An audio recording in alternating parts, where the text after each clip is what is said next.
Okay, so can everybody hear me? Skype and everything else? I'll work on that part. You get that filled in? Okay. Does everybody know Randy Howden? Not yet. So I kind of gave a quick overview at the all area, but not everybody's there. So Randy was he is part of our chiller group, and he wanted to retire. And MacMiller said, "Hold on, hold on. Let's see if we can keep you around for a little bit longer and pull some of that knowledge out of your head and put you into a role where you can do some training and kind of help out sales and just kind of let you ease out kind of slowly." So that's kind of where this is born from. So Randy and I sat down, we put together some classes for sales, which has been very successful, just to kind of teach the salespeople kind of, what chillers are, how to sell them, so they can go into mechanical room and speak intelligently instead of, poking at things and not know what they are. So it's worked out well, and then we thought, well, let's do this for service too, because not everybody that comes into MacMiller has a background of hydronics or chillers or all that. You walk into some of these mechanical rooms and it gets overwhelming. Like, what are these big machines? I see a lot of bolts, but I don't know what they go to.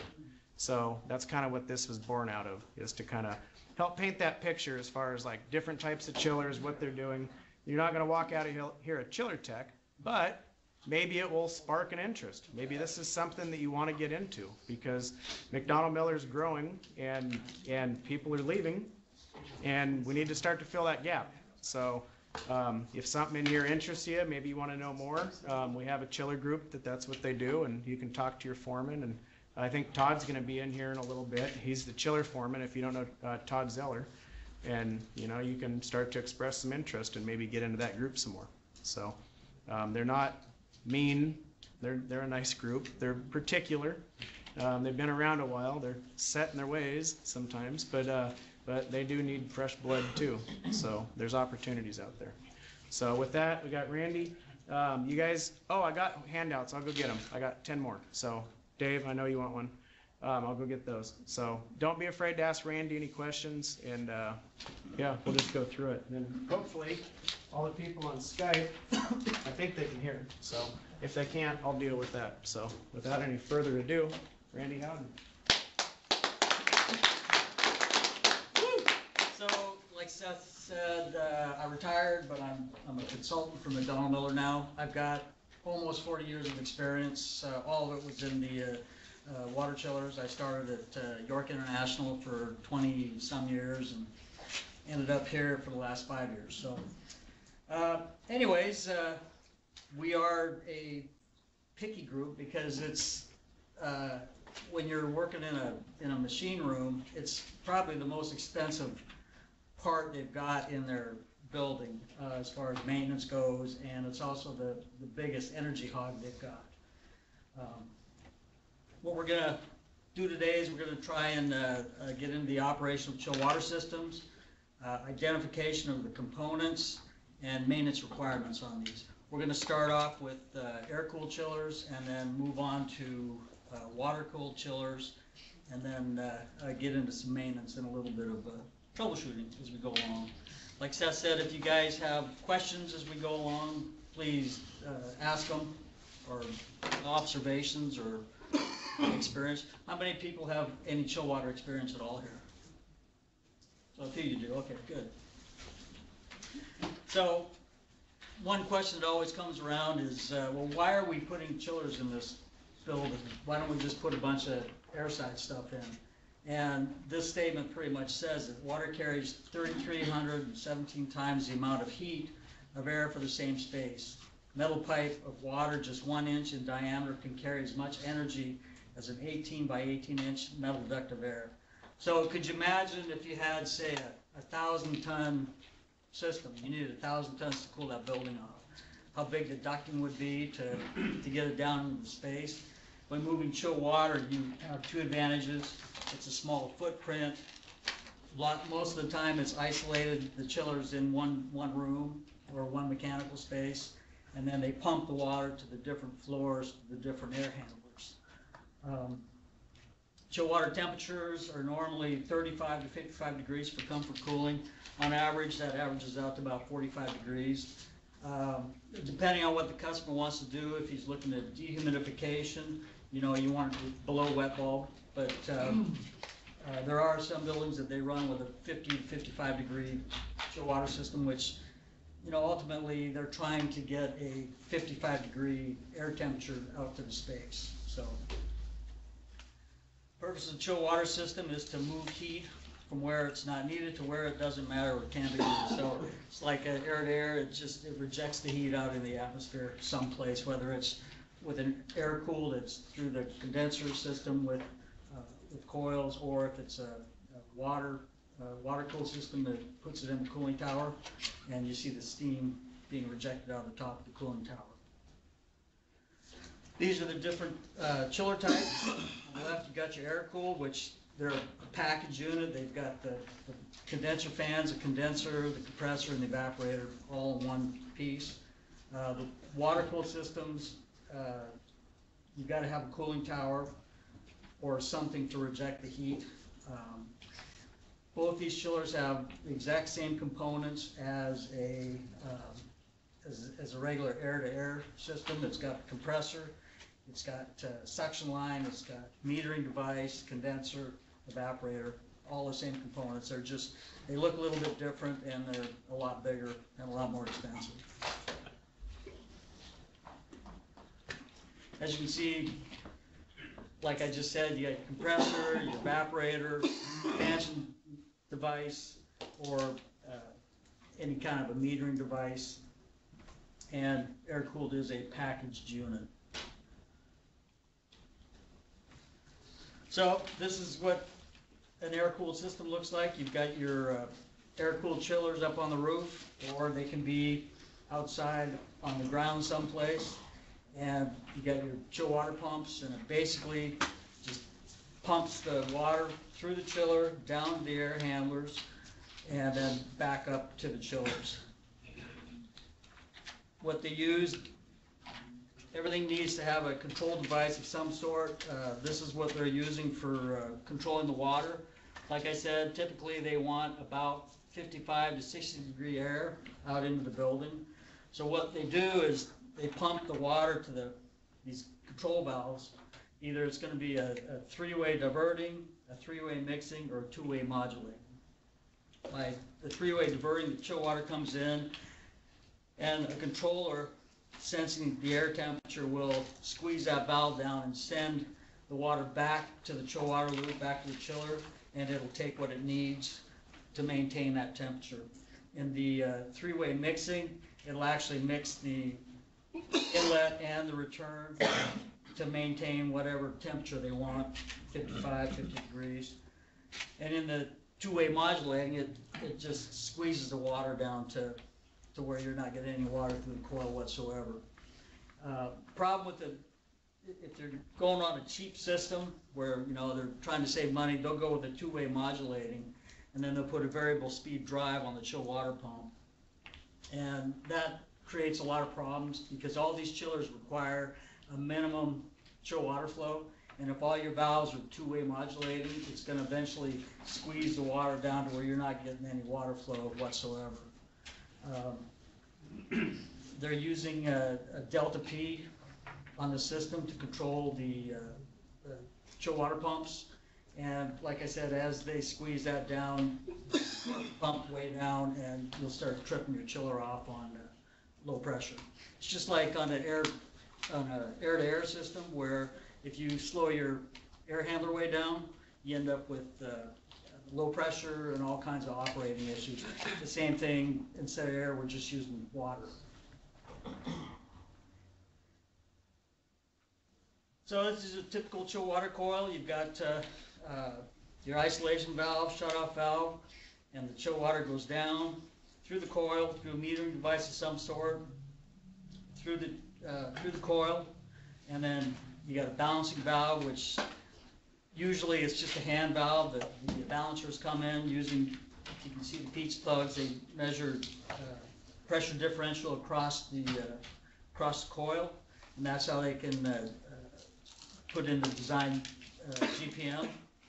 Like everything, they've got design GPMs, and that's how you keep it as efficient as you can. Here's an example of different chillers. This one on the left is, it's got its own pump package and everything, so they can just basically take that and put it anywhere they want and hook up piping to it and some controls, and you're good to go. On the right is, we'll see more of the stuff on the right where it's just a chiller, and they put it up, and they've got to hook up their own pumps and their own flows and all that. Ideally, air-cooled chillers are the best chillers you're going to see out there for rental chillers.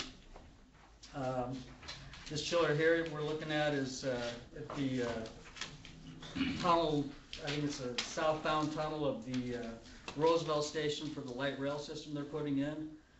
We installed these chillers temporarily so they could freeze the water or freeze the ground so they could drill into the wet dirt and without any flooding, and put in the emergency escape routes.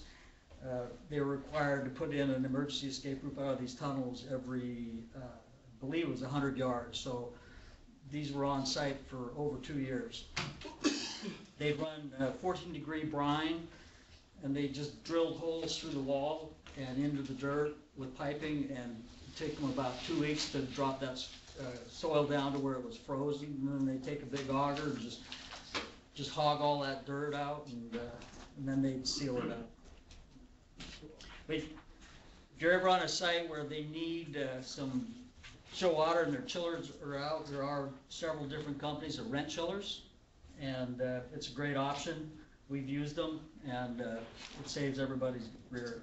It's another example of a chill water system.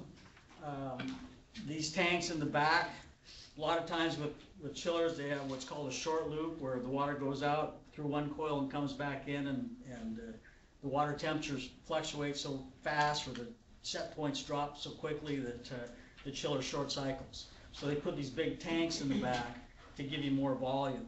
So it takes longer to control your temperatures, and you don't short cycle as much.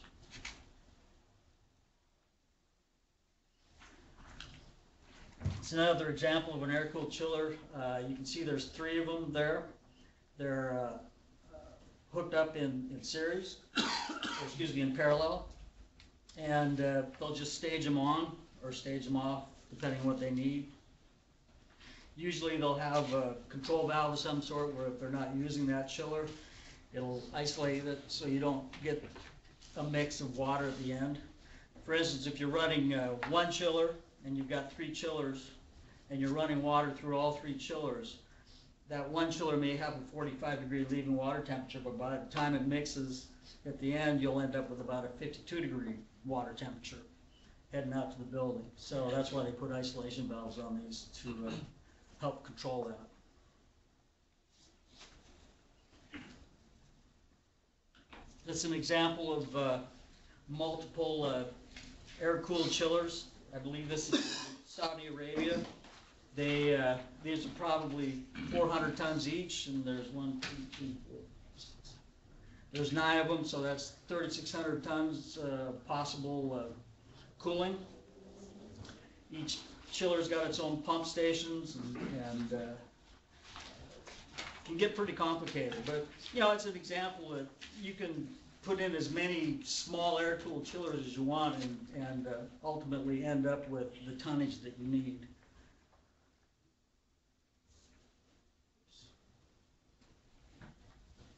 Advantage of an air-cooled chiller. They're factory package built, so when they arrive on site, they're ready to go. If they come with a pump, which some of them do, you just hook your piping up. If not, then they have to have their own pumps, but they're basically ready to go.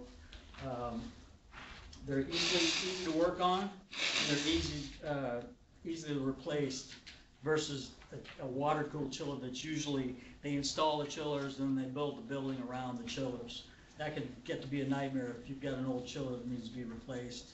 The factories do have it's called at least at York, it's called a Form 7, where they build the chiller at the factory, water-cooled, then they disassemble it, send it out in pieces, and then we go in and reassemble it in place. That's how you can get the pieces in and out of the door. Another advantage of an air-cooled chiller is you don't have the cooling tower and the associated chemicals that goes with it. That's always kind of a nightmare. You know, depending on the chemical company you use, or if you're doing it yourself, you can have all kinds of chemicals and Legionnaire's disease and you know, a lot of hazardous waste kicking around. What size building uses air-cooled? Any size. Any size at all can use it. As you saw earlier, that one building had 3,600 tons of air-cooled chillers. One disadvantage to an air-cooled chiller is there's a lot more moving parts. You know, but the tonnage ranges on these are 50 to, I think the largest one I've ever seen is 400 tons. And they do go smaller than 50, like in the MRI systems.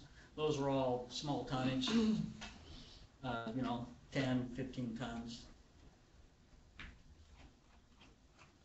Different types of compressors you'll see on these air-cooled is a screw.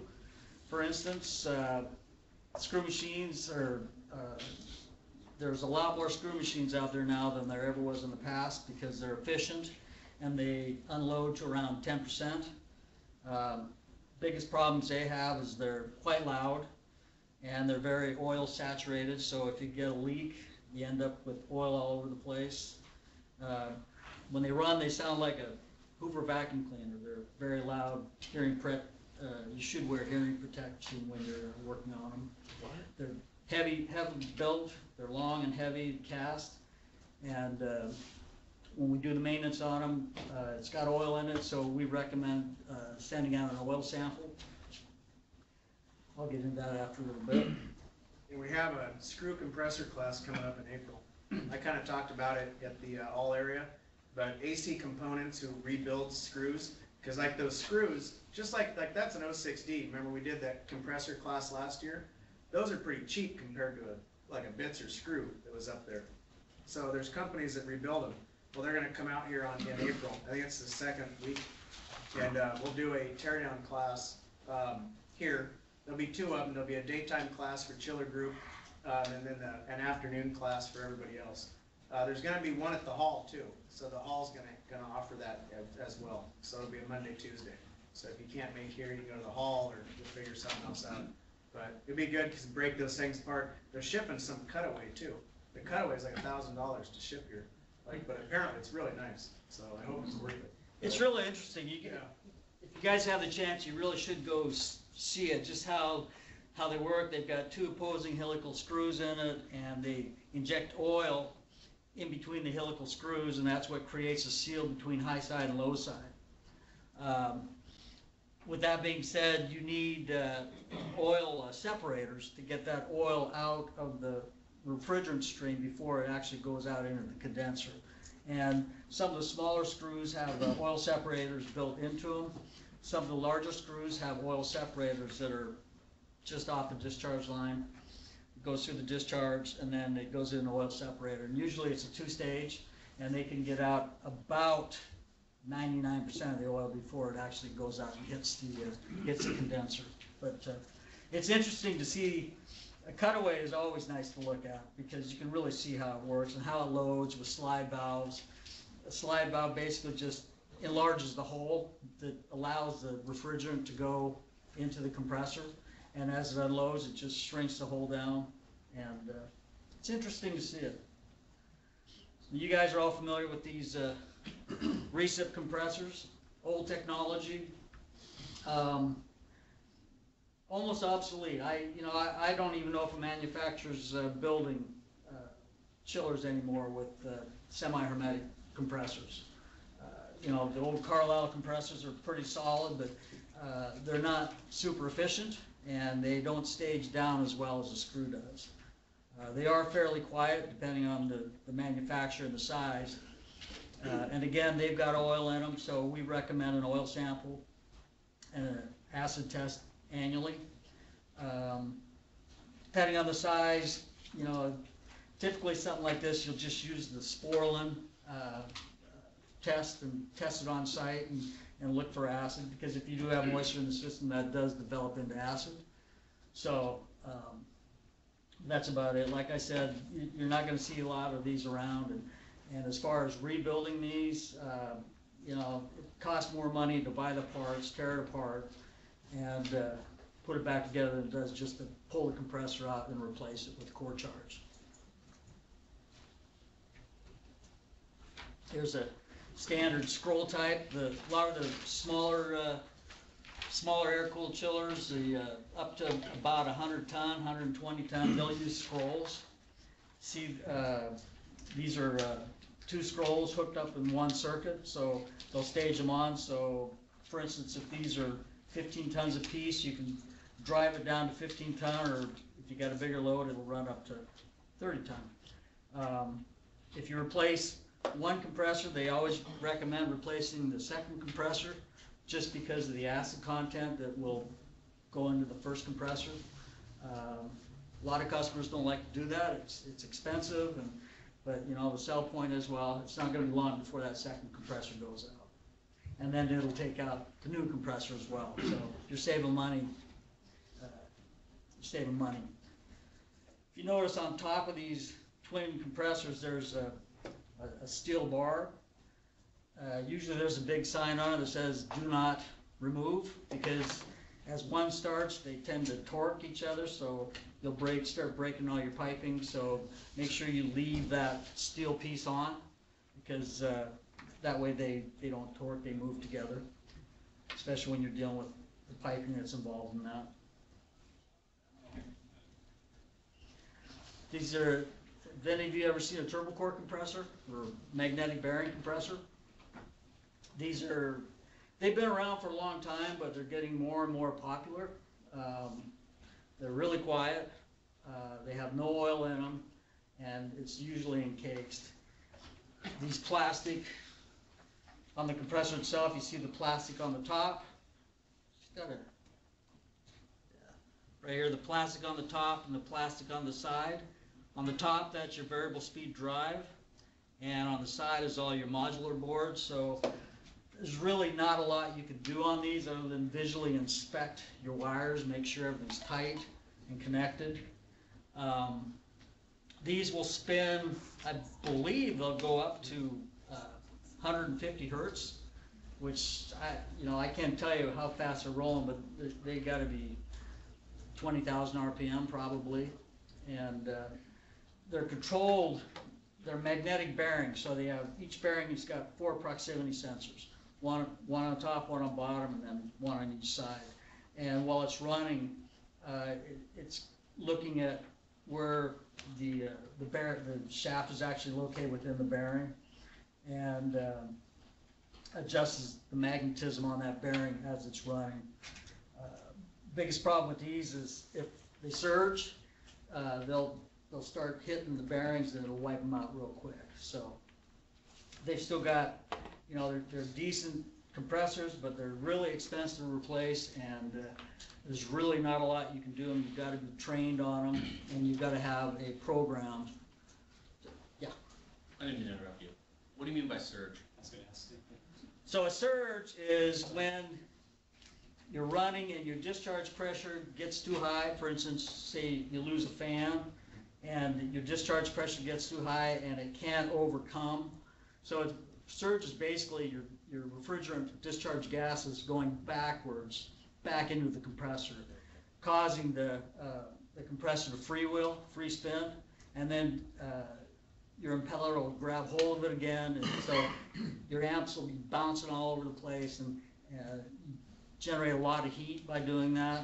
And so usually with these TurboCors especially, if they sense any kind of a surge at all, they will just shut down, just to protect themselves. Is that pipe too big to put like a check valve on it? They do have a check valve. They do have a check valve, but it's still, it'll freewheel because it can't overcome the pressures. Or even if your suction pressure gets too low and your discharge is too high, it's like have you ever seen a water pump cavitate? Mm-hmm. Same exact thing. It's basically the impeller's cavitating in itself because it can't overcome the pressure. Yeah, if you think about think about your standard, like, compressor, like you work on every day, or Recip. What's your compression ratio on one of those? Like, think about your suction compared to your discharge. 5-to-1, 4-to-1, right? Like R22, 68 in, 200 out, something like that. What's a compression ratio on a centrifugal? It can be, well, it can be about the same. You can be running with. They can be, but as you slow them down, you gotta think you're not, like with a piston's positive displacement, right, for the most part. Centrifugal isn't. It's you're basically grabbing fluid and flinging it out like an impeller of a pump. And so because of that, because it's not positive displacement, you actually can get, like what Randy's talking about, where fluid, the gas can go backwards through it, and that's the surge. If you ever walk into a mechanical room and hear a big centrifugal, like, well, you'll know when you hear it, you know, surging. It starts this kind of pulsing. Yeah. It can't overcome the pressure. It starts going backwards. Where you can't do that in a piston. You can't do that with a screw. Like, but you can do it with a centrifugal. Yeah, with the positive displacements, you can't do that, but you end up on a positive displacement. Either you'll break the rods, or you blow the relief valves, or something. It'll keep running. On these, they'll just stop pumping, basically. And if you got questions as we go along, great, ask them, because now's the time while we're viewing all these. How does it sense that to stop when the head pressure gets too high? What is it using to sense when it gets in that surge They're situation? using the surge curve. It's called surge curve. They're looking at suction pressure. They're looking at discharge pressure, and they on some of them, like the Yorks with variable speed drives, they actually have it's called a surge map, and it'll actually drive the compressor into the surge. Now these are magnetic bearings, so it'll actually drive the compressor into surge. It'll sense the surge by looking at the amps, and it can tell because the amps are going up and down. So then it'll boost the speed, and it'll close the vein assembly, reduce the amount of refrigerant flow going through that compressor until it comes out of the surge. It'll map that and remember that, and it won't allow it to get into that situation again. So do these have some kind of like computerized interface where you can interact with it, see what's like Yeah. if it's locking itself out? I'd imagine, because that seems like a lot. Yeah, with the TurboCors especially, if you've got their program, you can see their surge curves. You can one thing to look at is pressures, suction and discharge pressures, and they know when it's going to surge, so they try and keep it out of it. And usually, like I said, most surges occur when you're on a variable speed drive and it's slowing down too much and you're trying to move too much gas, and it'll start to surge. So then it'll boost the speed up and it'll close the veins, the refrigerant flow, and take it out of that surge. So as time goes along, these chillers are getting a lot smarter. What happened? Just let it go. Did it happen when I left? No. Keep talking, Randy. Okay, so, can you see that? Yep. Kinda? It's there. Okay, so there's two different types of evaporators. You got your brazed plate and you got your shell and tube. Bigger chillers use shell and tube, but smaller chillers, because manufacturers are always trying to save a buck, they've shifted to the brazed plate. Brazed plate, it's smaller, it's inexpensive. And it takes up a lot less space inside the chiller. It's a lot lighter. Yeah. With that brazed plate, is the only way to clean it chemicals? Yes, that's basically the only way. We've got a tool that we use on the on different chillers that you actually have to disconnect the water piping and hook this tool up. It's got a little pump in it, and it kind of surges. And then we've been using red lime and pump it through. It takes about 4 hours per heat exchanger. Now on an evaporator, most evaporators, chill water systems are closed loop, so they'll put in a chemical and an inhibitor to keep bacteria down and keep corrosion down. So you shouldn't have any real issues with your evaporators.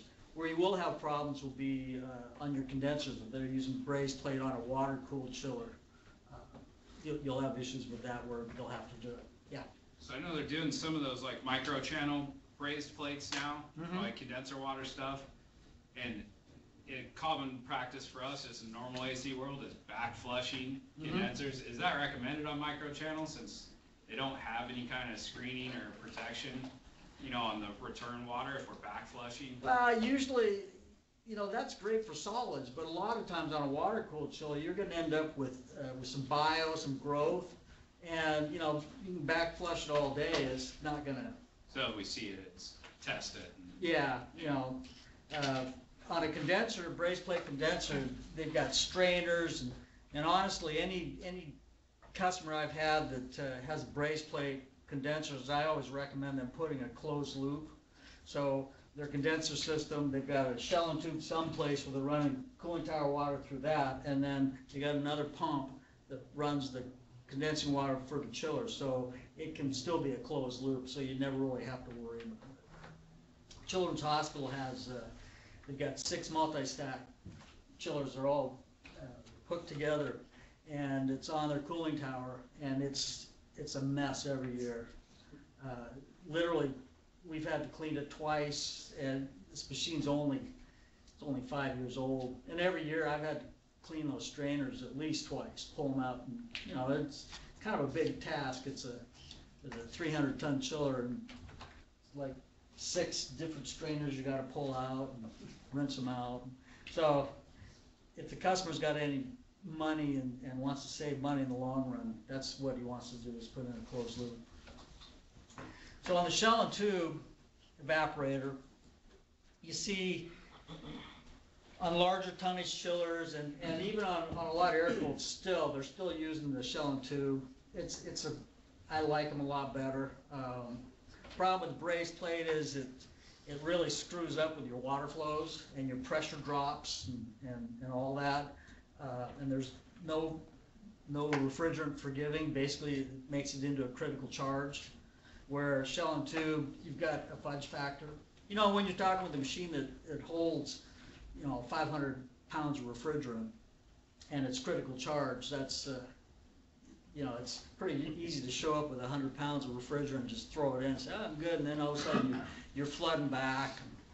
And so if you're working on a brazed plate evaporator, you really got to be careful on your water flows and make sure your metering devices are working correctly, because it is easy to go off on low pressure, and it's easy to, that's a pretty common problem on these.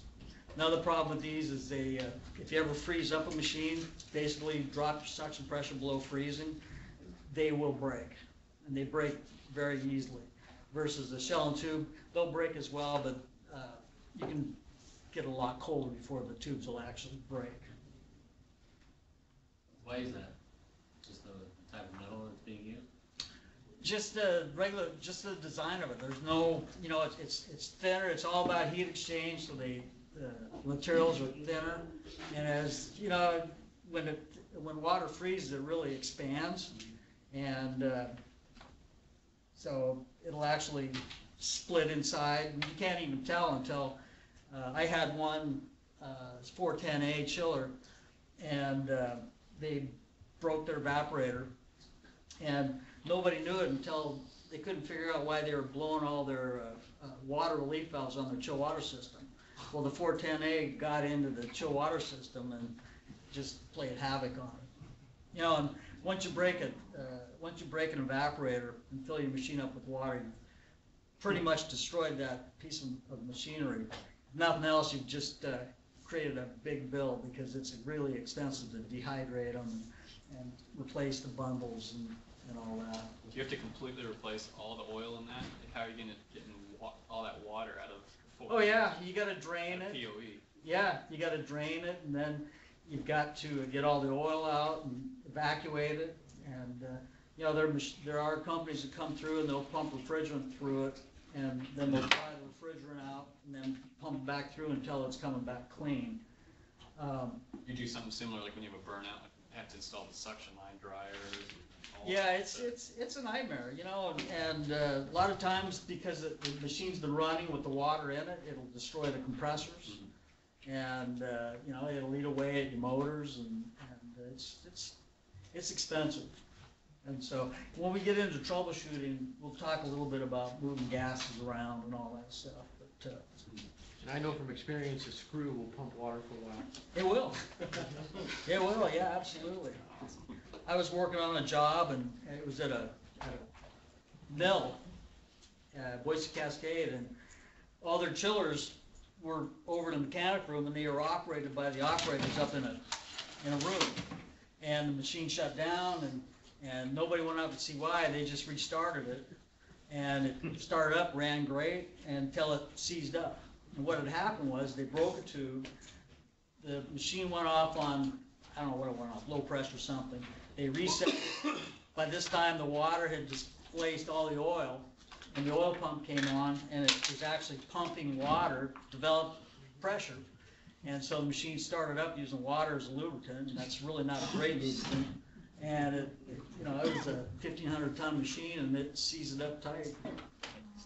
That was a difficult repair. So this is an example. I threw this in just so you can see what a tube and shell looks like inside the in a water cool. That's the evaporator right there versus a I don't know if I put a, I didn't. Versus a brazed plate, it's that shell there is probably maybe a 100-ton shell. A brazed plate would be about that big, considerably smaller. Well, like I said, manufacturers are using it because it's just a lot cheaper to install it, and they can sell their product for a lot cheaper. Once it gets down the road, they really don't care if it's gonna, you know, if it's a nightmare to run it or whatever. They're just trying to sell their product.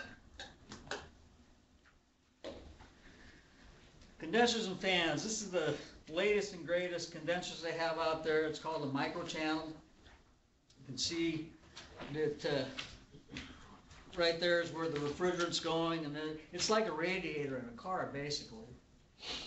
It's all aluminum, and these, they're disposable. You can't repair them, and they leak often.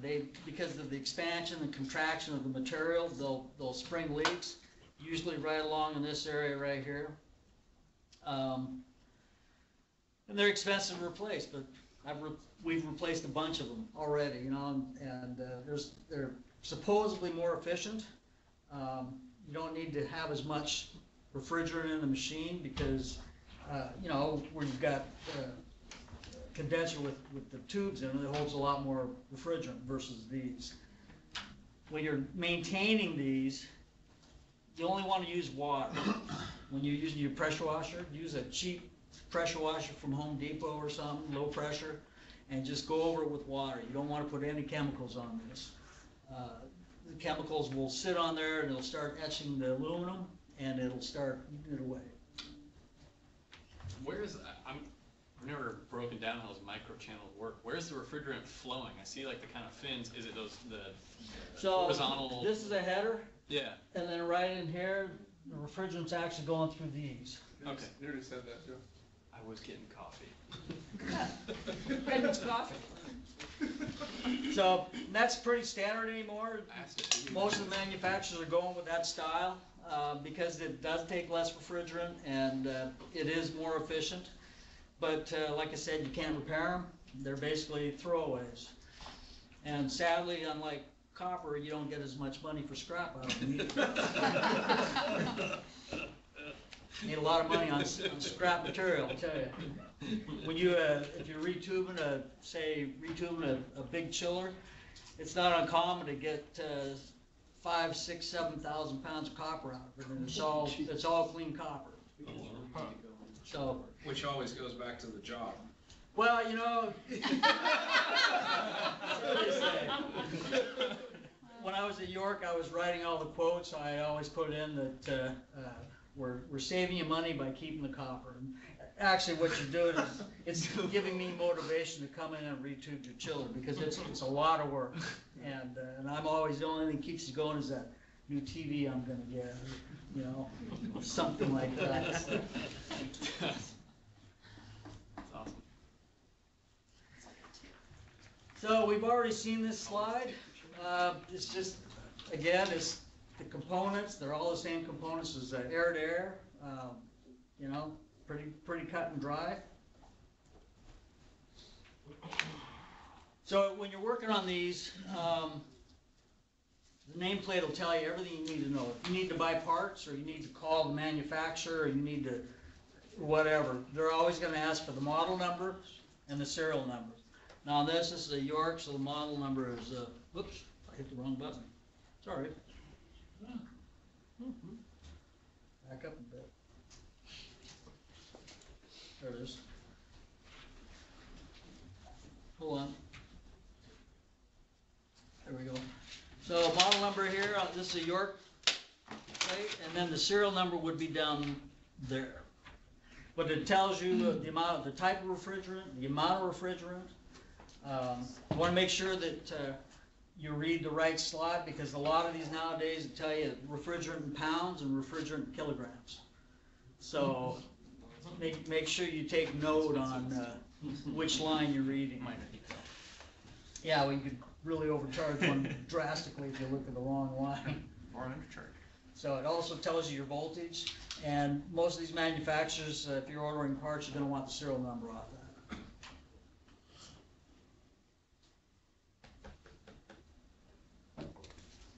So this is an example of chill water pumps. Can be in the packages for the air-cooled chillers from the factory.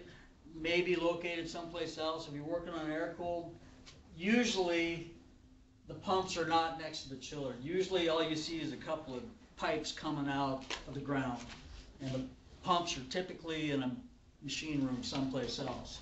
So pumps are always insulated to prevent sweating and from absorbing heat as it's running through the buildings. And that's how you can always tell if you walk in a machine room and the customer say, well, yeah, my chill water pump's leaking. You know, don't walk up to the uninsulated pipe, because that's not your chill water. You want to look pretty smart when you walk up. So look for the insulated. Also make sure it's not the boiler. A lot of these pumps will have variable speed drives on them anymore. I don't really like to see chillers with variable speed drives on them on their primary pumps, because the chillers are designed for X amount of water to go through it, and if you start messing around and getting your chill water flows out of range, you're going to have a lot of operating issues with that chiller.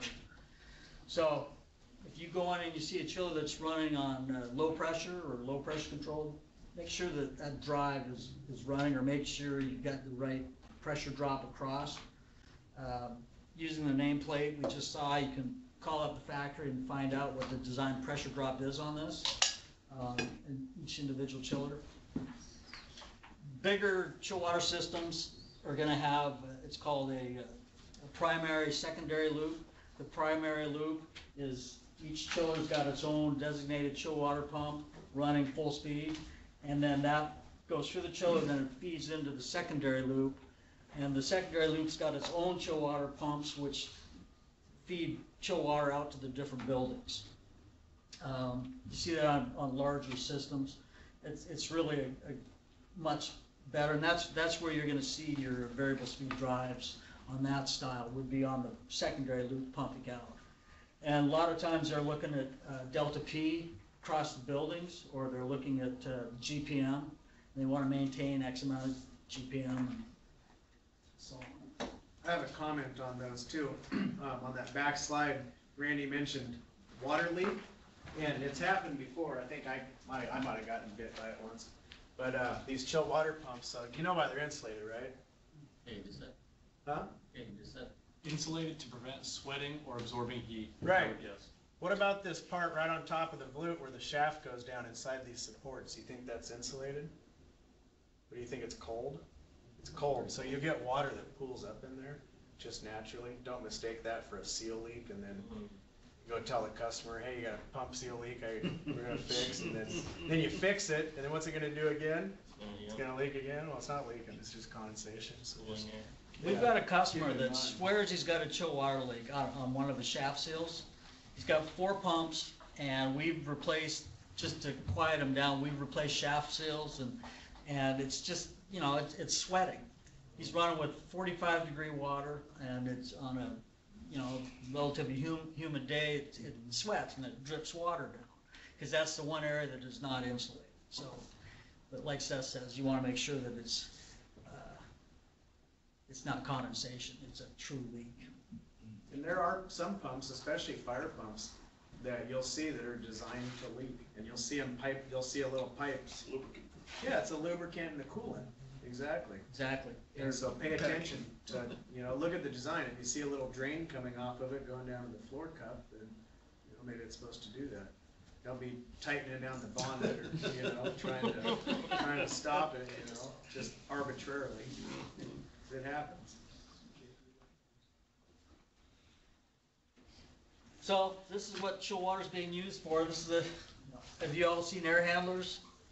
You know, they just pump the water to the air handler someplace in the building, and they extract they add heat to the chill water and cool the airstream down with it. This is kind of a complicated looking air handler, but it's the same thing. This has return and supply. It's also got humidification in it and a heating coil. So, you guys have all seen that though, so. This is an example of poor maintenance. This is up in Everett. Of course it is. And you can see that's basically from salt water. It's relatively close to Puget Sound, and I actually, when I was on site, I just ran my hand across the coil, and it literally just fell apart. All this stuff, it just landed down there on the ground, and as you can see, that chiller hadn't run for quite some time. Still not running? Still not running. Matter of fact, I stole all the controls out of it and sold it to another customer, so. Controls were still good. So. Steel controls. Hey, you know, it's about making money for the company too. Yeah. You know, and if you get the permission of the customer that things have been deadlined, hey, you know, you mind if I take those controls, and you know, you're doing him a favor because he knows he's not gonna run it anymore anyway. So yeah, sure, go ahead and take them. Take all the copper off of it too? No, I didn't do that. Yeah, rub You those saw the pins coil off, still cut sitting them. there. I don't know if I wanna cut those out, tell you the truth.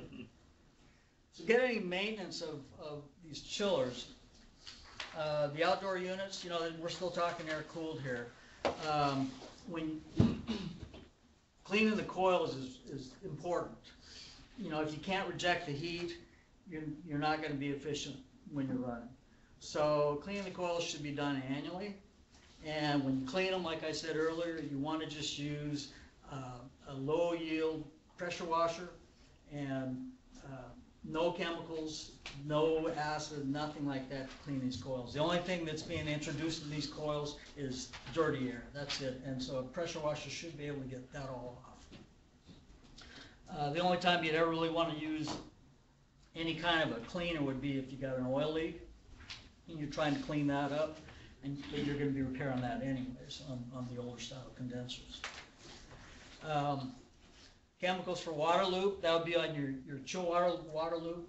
We don't do chemicals here, we use Chemtech, and so depending on your customer, some of them are gonna want, they've got their own chemical companies, but you just wanna, you know, touch base with the customer and say, you know, are you guys taking care of your chemicals? You know, is it up to par and all that? Glycol. These air-cooled chillers, keep in mind, they're all outside, and if it's cold out, you can very easily break your evaporator. So, And you know, you can get a spectrometer too, you can check the freeze protection. Absolutely. And, you know, you open up the water and it's, you know, doesn't look clear.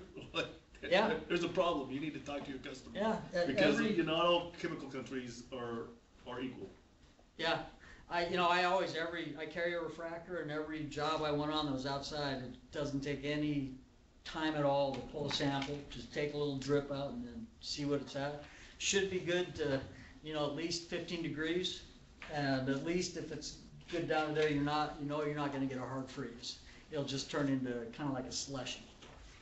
So, On that, it's also usually serving an outside air unit, so that it may have cooling, so that coil could be exposed as well. exactly, if they're drawing in outside air, I don't know, how many coils did we have break this last cold stretch? Oh, we had a few. At least 3, I know. Yeah. Yeah, We had a few. yeah, that's because they're not doing their glycol. Yeah.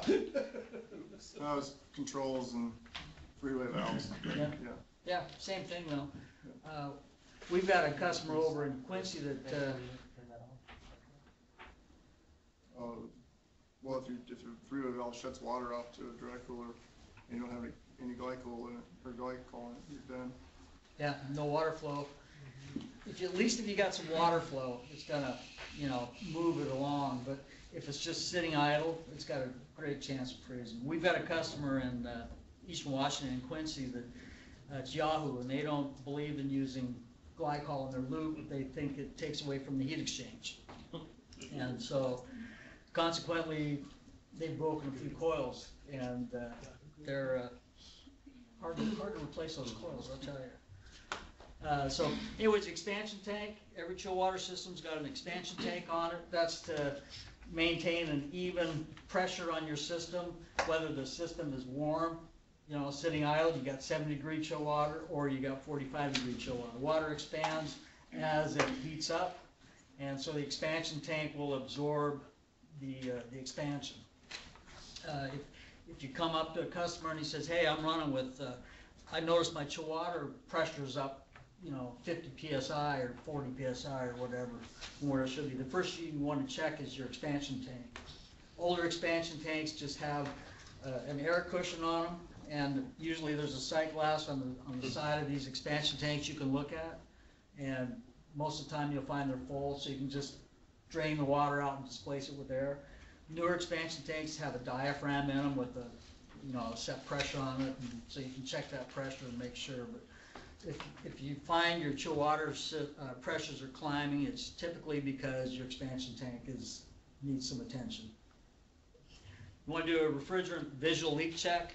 A lot of customers, they don't want you to take the time to leak check. They don't want the money in it. So it's pretty simple on most systems other than the TurboCor with oil. Just look for oil leaks, and that's the best way you're going to find it. And if it happens to be running, of course, you can check your sight glasses like any other air conditioning system. Check your sight glasses, check your superheats, all that, but some sort of a refrigerant test.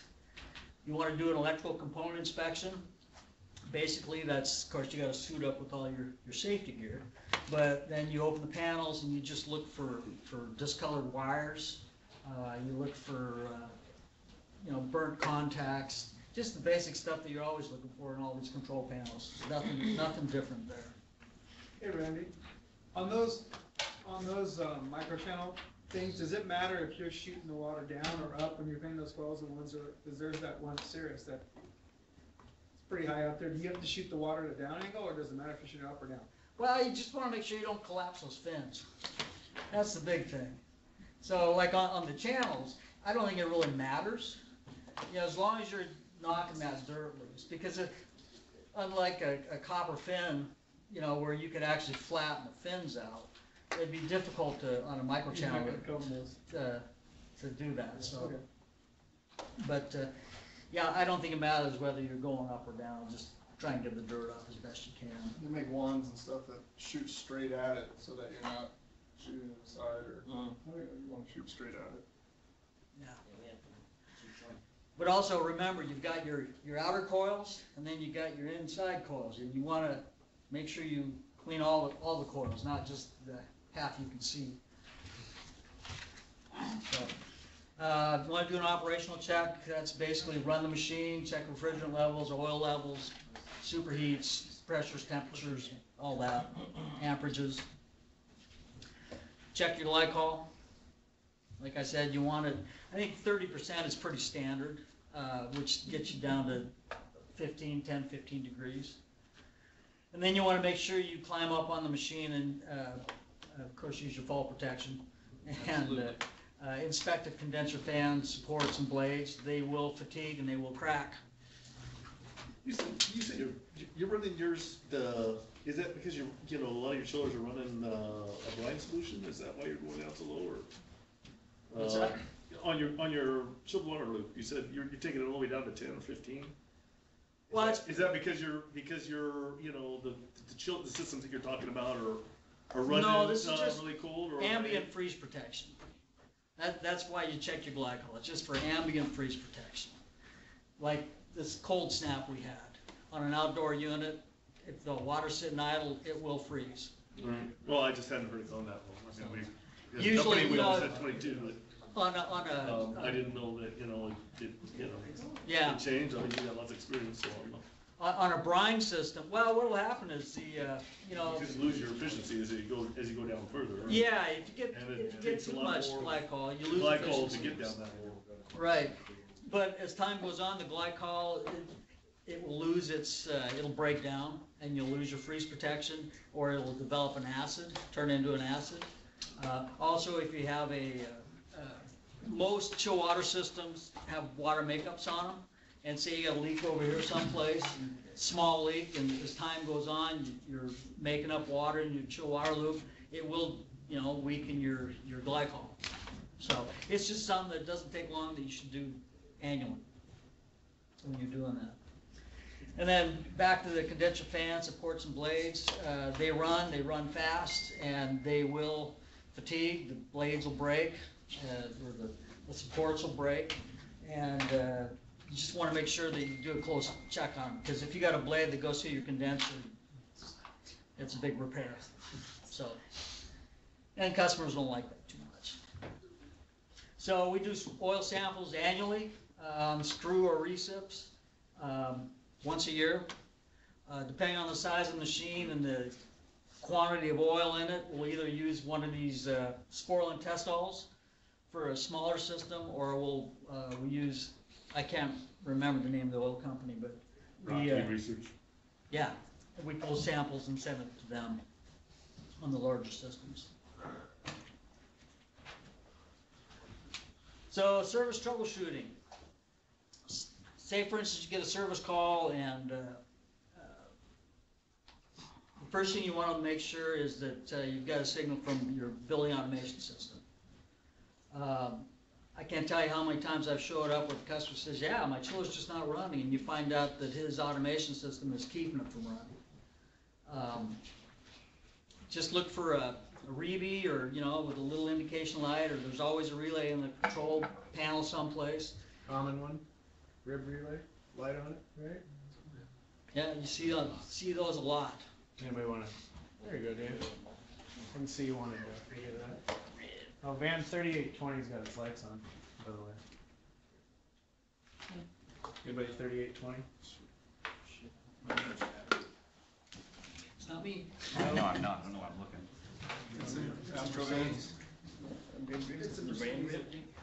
You got one light on. Only one?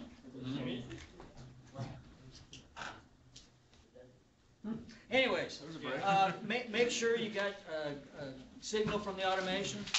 Make sure you got your chill water pump. Make sure your float switch is made. Most of these panels nowadays, you can go and review the history on them. That's makes diagnostics really easy. Make sure you go check through your go through your automation and go through your alarms. Probably 75% of the service calls that we go on are not unit related. It's related to some other thing, the chill water pump, automation, cooling tower, something along that line is causing the problem.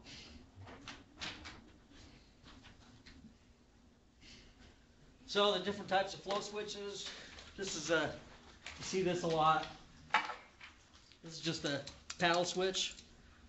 Old school, pretty solid. The problem is they've got these paddles on them, and they break. And, you know, over time, they will break. It's a fact. And so you can have all the flow you want, you're checking your DPs, differential pressures across the unit, and, you know you got flow, but your flow switch isn't made.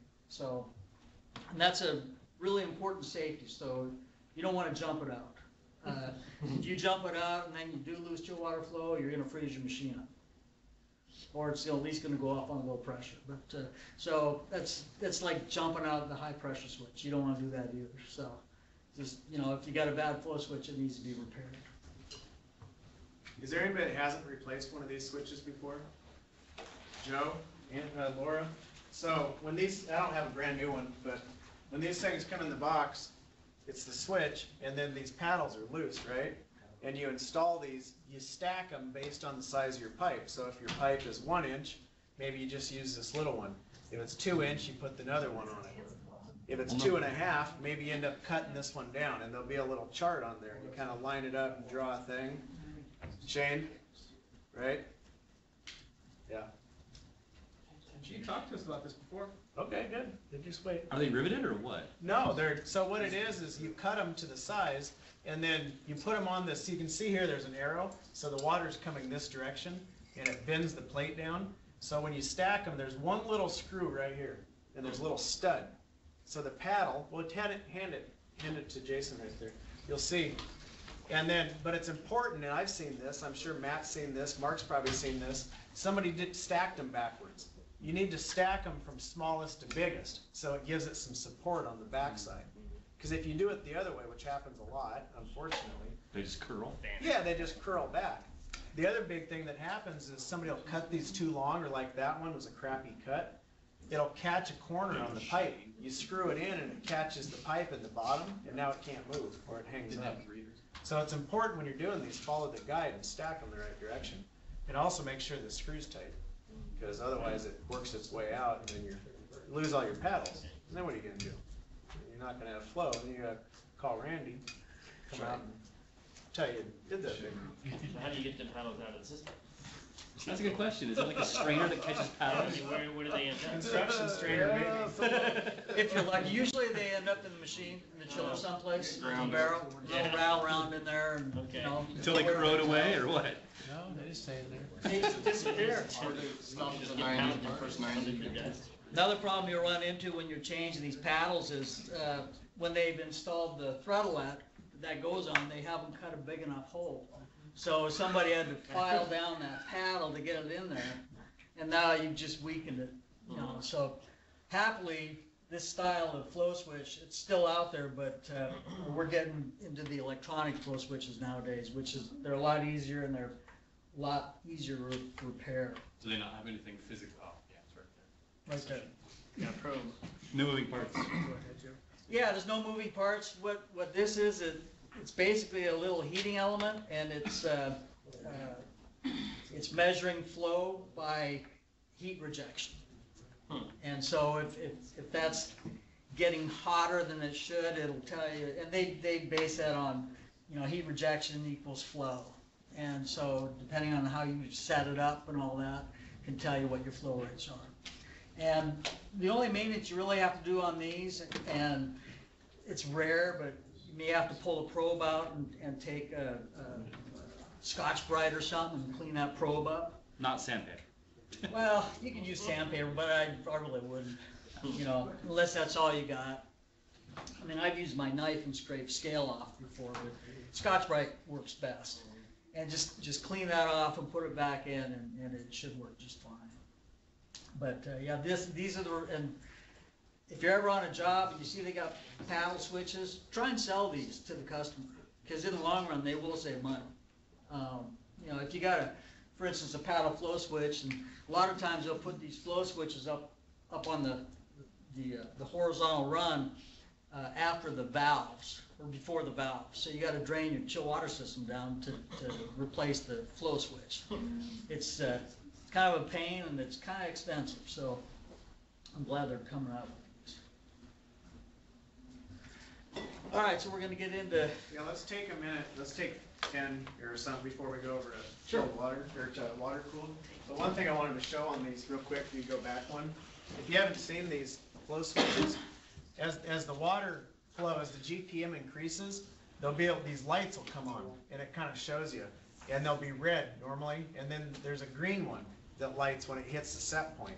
So you'll set it like Randy or somebody sets it when they put it in, because say the chiller needs 700 gallons per minute to operate.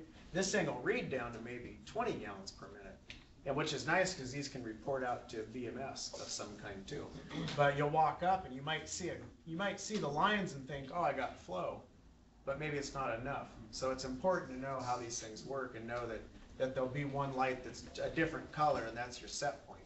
So if you ever walk up to a chiller and it's not running, and a lot of times, like Randy said, most of the time it's flow or it's something else that's causing it. It's not the machine.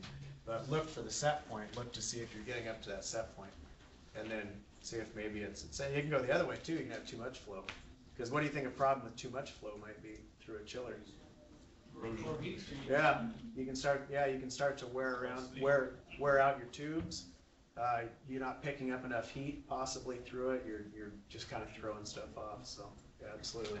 But yeah, those are great. They're really nice. We've sold a bunch of them too. Yeah. Because they're really not that expensive in the first place. And you know, if you've had to replace, I've seen buildings where they've installed a flow switch in the wrong spot. It's supposed to be, I think, 3 pipe lengths or 3 pipe diameters from the nearest 90. And they've installed it incorrectly. You get a lot of turbulence, and it'll snap those paddles off often. And you know, for the customer, it's downtime, and it's also repairs. How do you test that, Randy?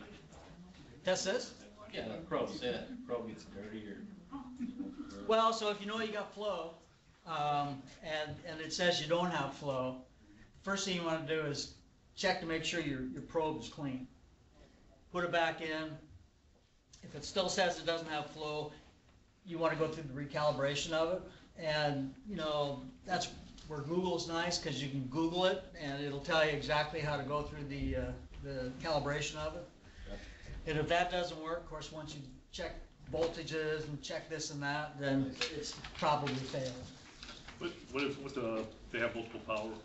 Is it 24, 120? It depends on the manufacturer. You know, and it'll tell you the range. There's some of them. I think the IFM effectors are anywhere from 24 volts to 115 volts. And you said they were fairly cheap. What are you calling fairly cheap? Couple $100? $200, $300 plus installation. You know, of course, then that's for the switch. Then you got to buy the cable, and then you got to buy the length of probe you want. Right. So you know, but yeah, $200, $300, $400 is. Who are we sourcing from? I'm not sure who we get them from. I think we might get them right from IFM Effector. Seth, you know who we're getting these flow switches from? Proctor Sales? Yeah, maybe. Steve Gordon? Not really sure. Steve Gordon. Yeah, that's who I get them from. This kind of a little thing, I guess, but I noticed that the paddle switch was male threaded, and that appears to be female threaded. Well, so this goes in a. Is that an option, or is there a different assembly that you hook it up to? It's male threaded as well, but then the probe, so it's like a well almost, but it's not. But you screw in the receiver. Okay. So there's a receiver that comes with it. You don't have to like Right. take the section out of the pipe or. Right, it's an assembly, and what I've done on the ones I've installed is, because nowadays most chillers have got electronic displays, you know, electronic temperature displays, but they still put the old thermometer on the end of the piping. So what I've done is I've actually taken that thermometer out and put my receiver in there, and then the probe, it's a compression fit. Okay. Put it in, and it's just a compression fitting that holds it down. So if you had to pull that out and clean it, once you have the receiver in there, you can pull it out and clean it and not have the draining system out. You gotta just remove pressure. Okay. Yeah, just, you know, isolate it, and if you're installing them, you wanna make sure you install them someplace where you can actually isolate it and do that. So isolate it and just drain the pressure down, that's all you gotta do. If you get a little bit of water on the floor, as long as you clean it up, it's not a big deal. Most of the time, wherever the paddle switch is, you're generally isolated. Pardon me? So wherever the paddle switch is at, you're generally isolated. You know, unless it was Usually, something but, you know, it's amazing, I'm not gonna say everywhere, but I mean.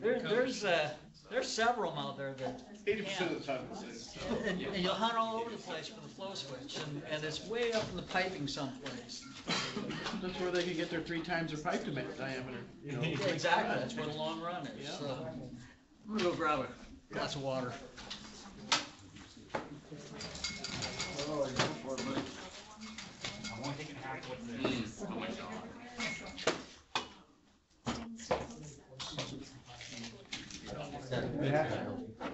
What?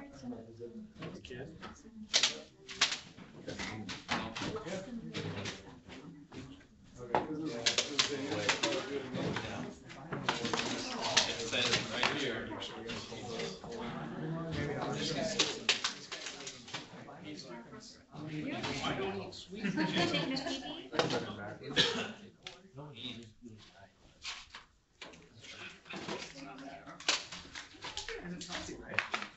Yeah, I'm sure. All pies are healthy. Yeah. It's keto. It's healthy. It's sweet potatoes. Vitamin pie. Is that like a martial art? What's going, Joe? Good, are you? Not too bad, man. Good. Hey, are you going to the LG advanced class? No, because it conflicts with class week. Oh, really? Good. Yeah. Yeah, I gotta miss. Oh, that is way too long. There's like 2 things that my school week does, and that's one of them. I want to go because my short bus has already got me that way, so. I would go, there's no way to get from DuPont to Bellevue Yeah. between 2:30 and 3. Yeah, that's kind of a bummer. What is this from? It's your elbow. Yeah. Oh my god. That's a high speed, Did you text Looking like a builder today. high Your fluorescent on, man. Yeah, I don't know why I wear it, doesn't keep me warm. Classes at my Layers. house. Yeah, we can do that. Freezing cold. So is that, warm. because do they do that so there's no slipping, there's no slop? The splines? Yeah. Is it 5 So when you buy your gear sets, these are all, depending on the manufacturer, but they're all designed gear sets for tip speed on the impeller. So this, and then your bolt is part of it. That should already be pretty much already. Oh, yeah, that's all. That's, Feels it's like rare. 30 gauges. Yeah, Just plug and play. Yep, exactly. Okay. See, that doesn't really. She can straighten your glasses, trip me out. Have you ever? No, your eye, it's like, I'm like, I keep double taking. One look. That's his personality. It's like when no one lets me know. Yeah, it's been like, ever since like, oh, it's around you Gonna talk about some water cool? It's kind of like That's how, validating. that's Yeah, how man. youngsters wear your hats these days. It's all new to me. Like she's got those bedazzled jeans on, it's something that only youngsters wear. That ran truly. You can jump that. Jump it. No, I was like, you can jump it, you go first. I got plenty of scars But for that. that's also. You didn't make it. Oh my god. That's Jim high voltage. The funniest thing to Against, me. against a metal. No, dude, the funniest one to me, so what that I heard about him, is when he was testing a contactor with his field piece, and he saw his little K-type freaking D probe plugged into it. Oh, And his B probe was touching him, and he tested voltage and it, boom, knocked him.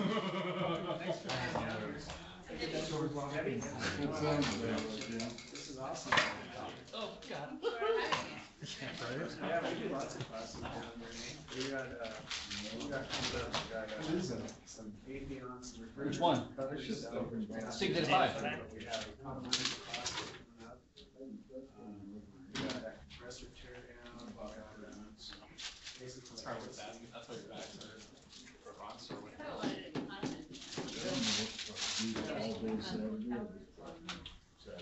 No, we just did in the fall, we did chemical. We have Maybe, root. focus on is. Oh, okay. I'm never here now, I don't know. Most of the time, Yeah. I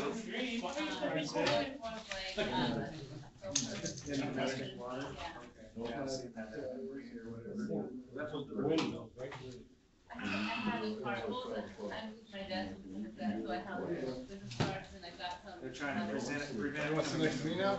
Well, I had so many people texting me, Yeah. hey, I can see you on the camera. So I was like, I'm gonna move back a row. Great, I've been picking my nose the whole time. Yeah, that's how I was like really conscious of what I was doing. I wonder why you look so nervous. Well, that's why I kept looking up there, and if you look at that thing, it like looks away from you. Which one's the camera? Yeah. Or send. Are you still looking for like your regular Super D, subcool, I mean, the application is like comfort cooling like we're doing, it's just like any other system. You're looking at approach temperature. And that's what I was gonna ask about too, approach. Yeah. How do you determine approach? Pardon me? How do you determine approach? How do you determine approach? Well, you look at, your leaving chill water system, or your leaving chill water temperature, and your saturated, section Well, we're not temperature. gonna do it here, there is a class that's going on up the Highline. So on a flooded system like that, you want around a 2-degree approach on the evaporator. Yeah, there's a lot of. And on an air-cooled chiller, because they use expansion valves, you want probably 5 or 6 degree approach. So you wanna have good equipment and you're checking the temperature. 2 degrees. That's within the margin of error of all the crap that I tend to carry here. Typically, they do it internally. Just to remind you that alters equal. So air, moisture, air comes out, we want to equal it's always gonna process, but then everything's on that. That's a good way to put it. Yeah, always going there. I always get it. Yeah. I read on the poster, so I was kind of looking for the service. Okay.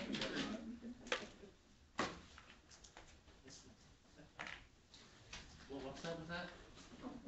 This one's your turn. No.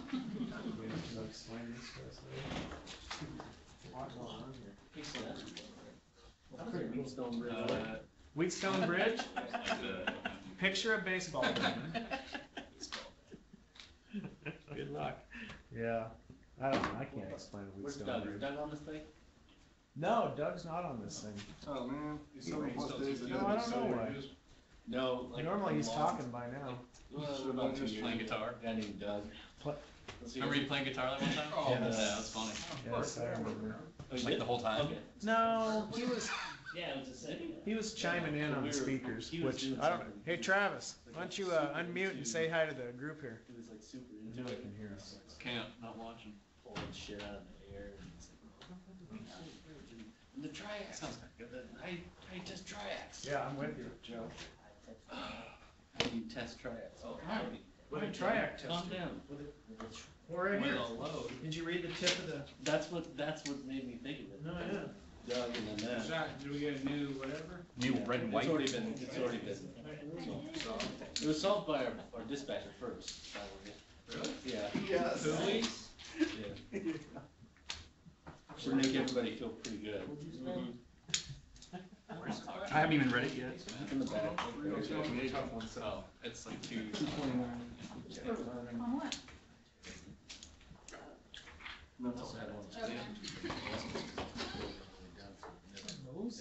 Alright. It's Canadian, whatever it is. Hey, keep it strict and professional. Don't talk about things outside. Wait, Okay. What'd you work on today, Chris? Today I was at, TCLS Red. Oh, right on. I don't think Well, I it looks like most everybody's back. What do you think, Randy? I'm ready. Yep. I filmed for like 2 minutes. That's what was doing the crow. So we're gonna get into a little bit on water-cooled chillers instead of air-cooled, where it's water-cooled, and so they're basically pumping water instead of air. You're pumping water through another heat exchanger to condense the refrigerant, and you're moving the heat usually up into a cooling tower. Sometimes they use ground loops, but that's EPA, they frown on that, and that technology's going away, so it's mostly cooling towers now. But this is what a typical water-cooled centrifugal chiller looks like. This is a carrier. You can always tell the difference between the evaporator and the condenser on these because the evaporator is always insulated and the condenser is rarely insulated. Also, the big pipe here, that's your suction line. You can't see the discharge line, but the suction line is always bigger as in anything else, and it's always insulated.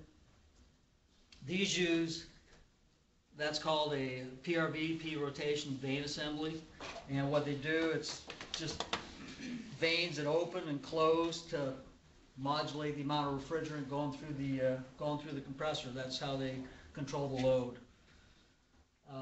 As you can see, it's got all the same components as anything else. It's got the compressor, it's got the condenser, the metering device, the evaporator. It's just a lot bigger. And the problem with these, if you make a mistake on them, it's usually pretty expensive. And all of us have, you know, we've made mistakes on them, working on them, but you just try to minimize it and learn as you go. So typically, you're looking for condensing water temperature in this, in at 75 and out at 85 at 100% degrees. And if your water temperature gets too high, you're going to end up, on your condensing water, you're going to end up putting that machine into a surge. Like Seth said earlier, when these things are in a surge, you can really tell because trains sound like a herd of elephants running at you, and sometimes it's quite frightening to listen to because you think you're just tearing the equipment up. And if you let it surge long enough, you will tear the equipment up. It'll get hot, and every surge you're working your thrust bearings on your impellers, and so, you know, it's important to maintain these to keep them out of a surge. This is your typical chill water system, water to water.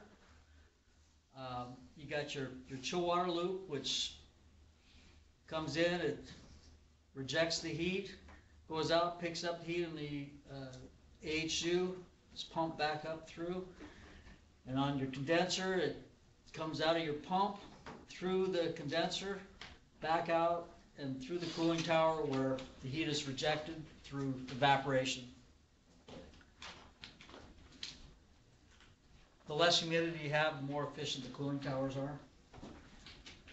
Hey Randy, how are you supposed to stop it from surging? Well, so if you walk into a machine room and the chiller's surging, a couple things you want to look at is, number one, what's your condensing water temperature? Usually these are going to be running around 75 or less on an inlet, and on the outlet, if it's running full load, 10 degrees above whatever the inlet is. That's standard, pretty standard design on all of these.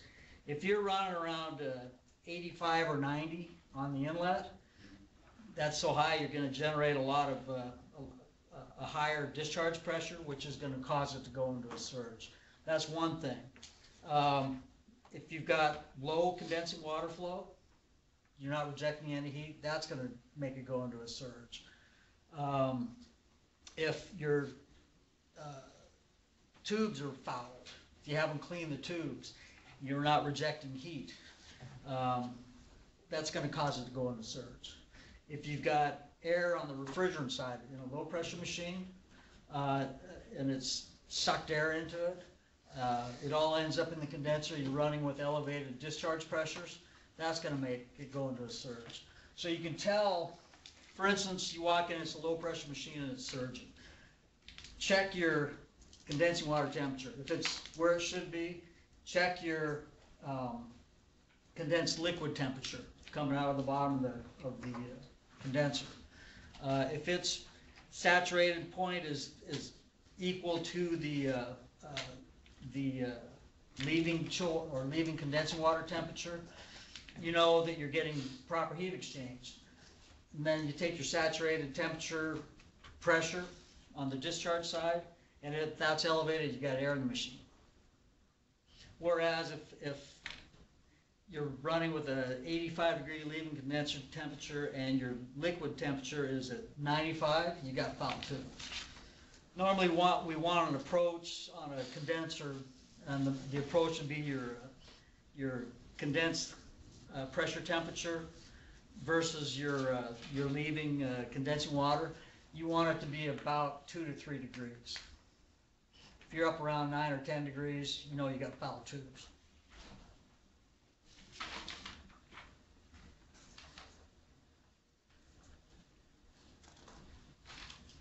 And again, this is almost the same picture as the air-cooled, but instead of the chiller being up on the roof or on the side of the building, it's in a mechanical space down in the basement. You see we got 2 sets of pumps. One of them is the condensed water pumps, pumping the water through the condenser back up through the cooling tower. The other one is a chill water pump, pumping it through the chiller up to the different air handlers you have in the building.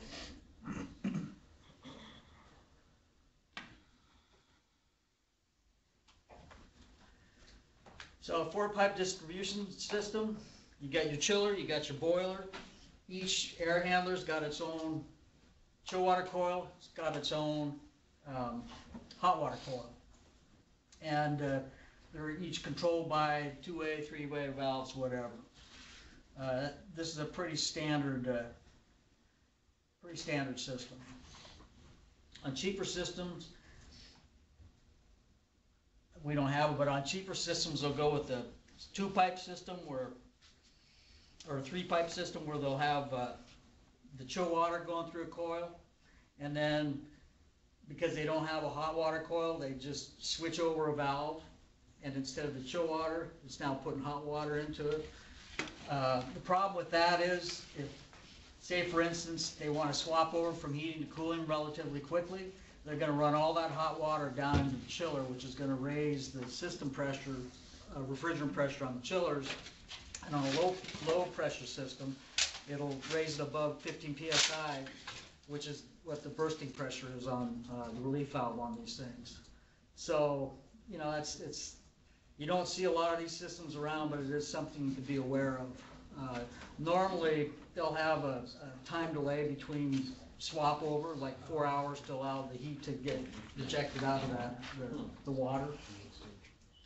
Another problem they have with that is the chemistry is different on hot water versus cold water, and you end up with all kinds of chemical issues, acids and such in your chill water piping. This is a typical machine room. You see, we got what? It's like we got 4 chillers in here. Is that Lincoln Square expansion? So, what pipe are these chill water or are they condensing water pipes? Chilled water. That's right. Why do you know that? Because it's insulated. That's right, they're insulated. Normally when they build up a new building, this is exactly how they'll put them in. They'll just line them up and they'll run, these are all in series, or excuse me, in parallel. And again, just like on the air-cooled, they'll have isolation valves, and as the different tonnage is required, they'll open up the valves, and if it's a 2 pipes, or excuse me, if it's a primary, secondary loop, they'll turn on the associated pump for each chiller.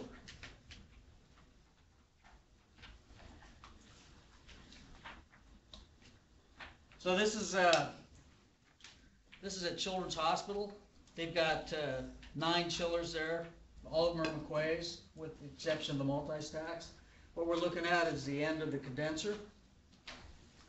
You can tell because it's uninsulated. And then on the right, that's the chill water side. This is about probably a 400-ton chiller. It's really important to doing your annual maintenances to brush these tubes. We've got some pictures of Grayson brushing the tubes later on in here, but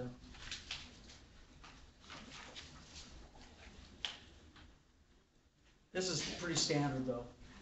This head here, this is called the marine box because it's a box that's put away from the condenser, and the chill water, or the condensed water comes to the side, you can pull this head off to, whoop. Did it again, sorry. You can pull that head off to brush your tubes. Because the marine side of is where the pipes come out of the chiller barrel, and on the other side is just an end bell.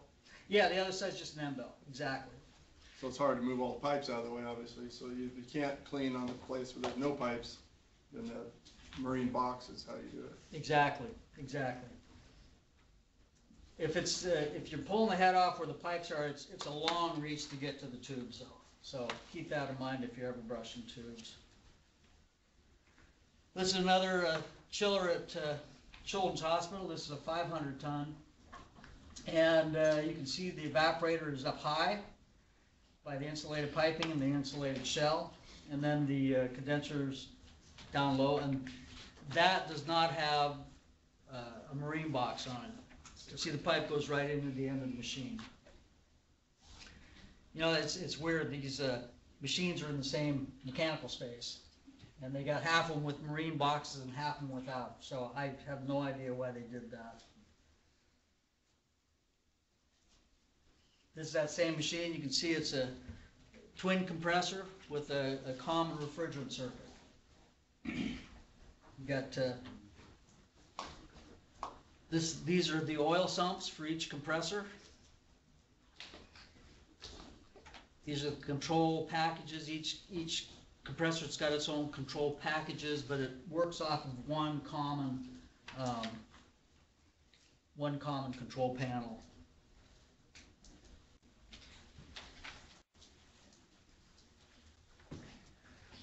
This is another McQuay at Children's Hospital. It's got one compressor on it. And this is 134A, so it's got relief piping on it. The interesting difference between a high pressure machine and a low pressure machine is on a low pressure machine, you can actually cut into the shell, you can do work on the shell, you can add stuff to it, weld on it, whatever. You don't have to have it recertified because it's certified at 15 PSI. On a high pressure machine, whether it be 134A, 407C, or 22, you can't do anything on that shell. You can't cut a hole in it or anything without having it recertified. So, and you have to have certified welders to work on them. So that's the main difference as far as. Does the manufacturer recertify it? No, you can get it certified locally. Oh, okay. But you also need permits and all that. So you got to be real cautious if you're doing any work on these. Some places require these relief valves here. They want them changed every 5 years, or at least tested. I've never been a big fan of testing a relief valve because they tend not to reseat the way you'd like them to when it's done. So it's best and cheapest just to replace the relief valves. Normally when we're replacing relief valves, we buy them from the manufacturer.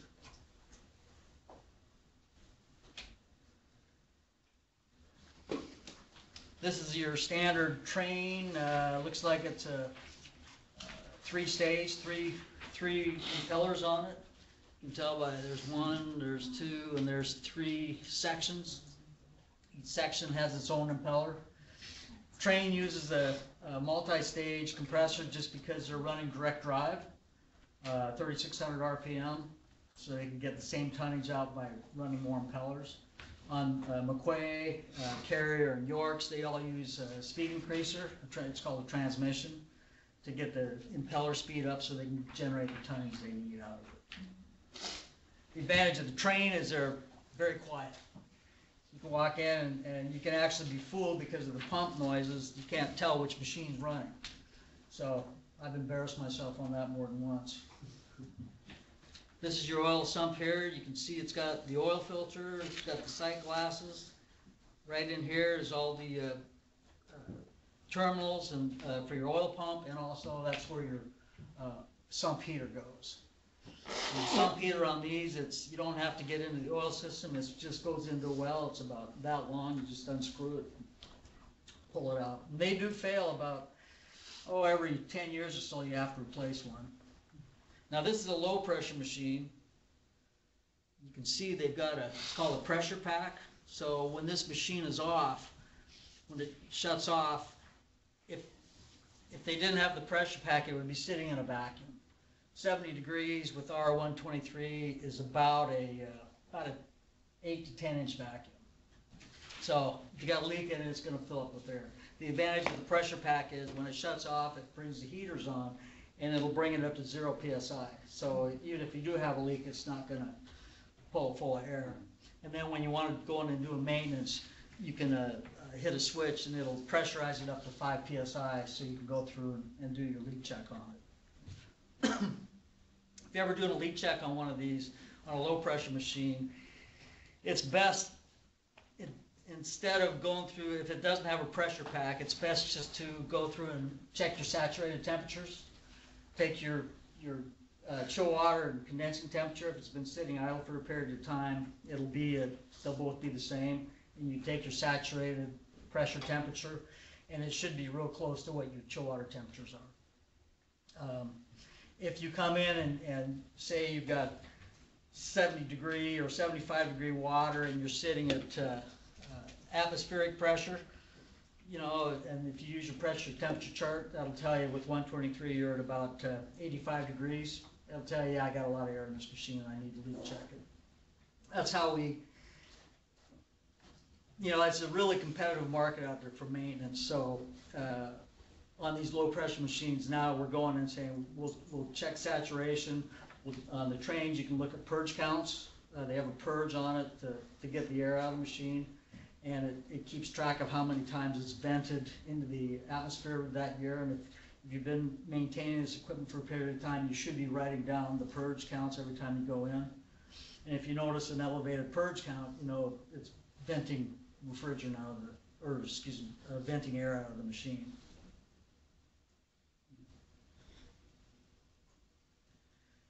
And we're back to McQuay's.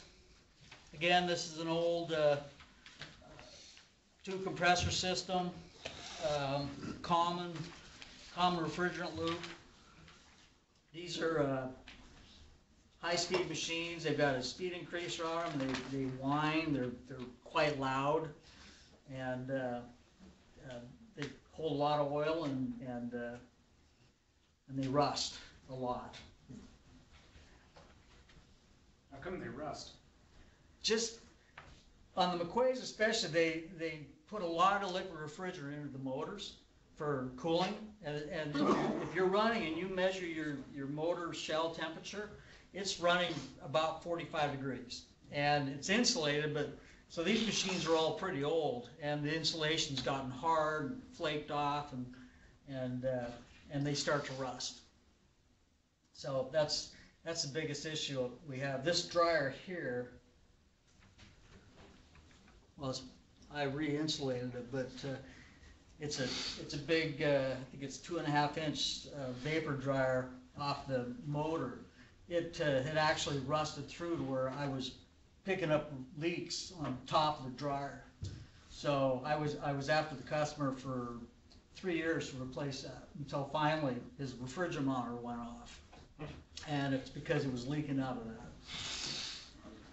I had another McQuay at Benaroya Music Hall that, you know, we maintained it for years, and the refrigerant monitor wasn't working.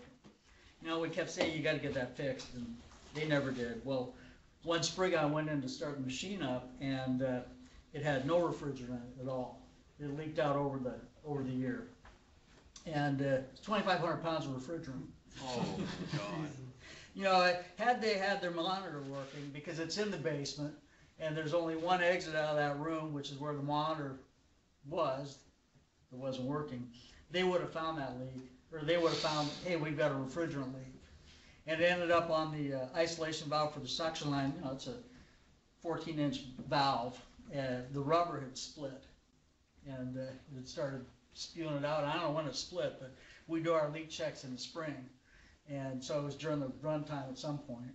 Well, how did they get away with that? I mean, because isn't that a fire and life safety? I mean, you know, it's life safety, right? Yeah. Oh yeah. Well, because you know, you're talking about a basement, and right. you know, you're air freeing it every time you go in. Well, you know, the only time they check it is, when they build the building and the inspector comes through and he's checking everything. Yeah, you got your monitor, you got this and that. Well, you the got insurance that. company, It's generally, It's the customer's responsibility and our responsibility ultimately to tell the customer, hey, this is an issue. And we noted it. I mean, we covered ourselves. We noted it every time I went in there. I put on my paperwork, monitor not working. And we sent multiple quotes and they just ignored it until they lost 2,500 pounds of gas. How much did that cost them? Well, 134A fortunately is not that expensive. I think it was $10 a pound. And so do the math, wherever that Oh, is. okay. Yeah, you know, but then again, it's in the basement and it's all 125-pound jugs. So, you know, you're wheeling down, what, 20 Yeah. bottles of refrigerant or 15, whatever it Good is. times. And it's labor intensive for sure. And then, of course, you gotta fix the leak, pressurize it, fix the leak, do all that stuff. So, yeah, it's kind of a big deal. So we'll get into the monitors in a little bit, but that's one big issue that you find is customers do ignore the monitors. Once it's on there, you know, and they require a lot of maintenance, and customers don't wanna pay the money to fix them.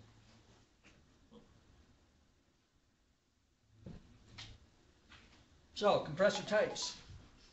On a centrifugal, it's large tonnage. Centrifugal, stock centrifugals can go all the way up to, you know, just a regular chiller like that. They can go all the way up to 2,500 tons. And that's just for one that you can, if you will, buy off the shelf.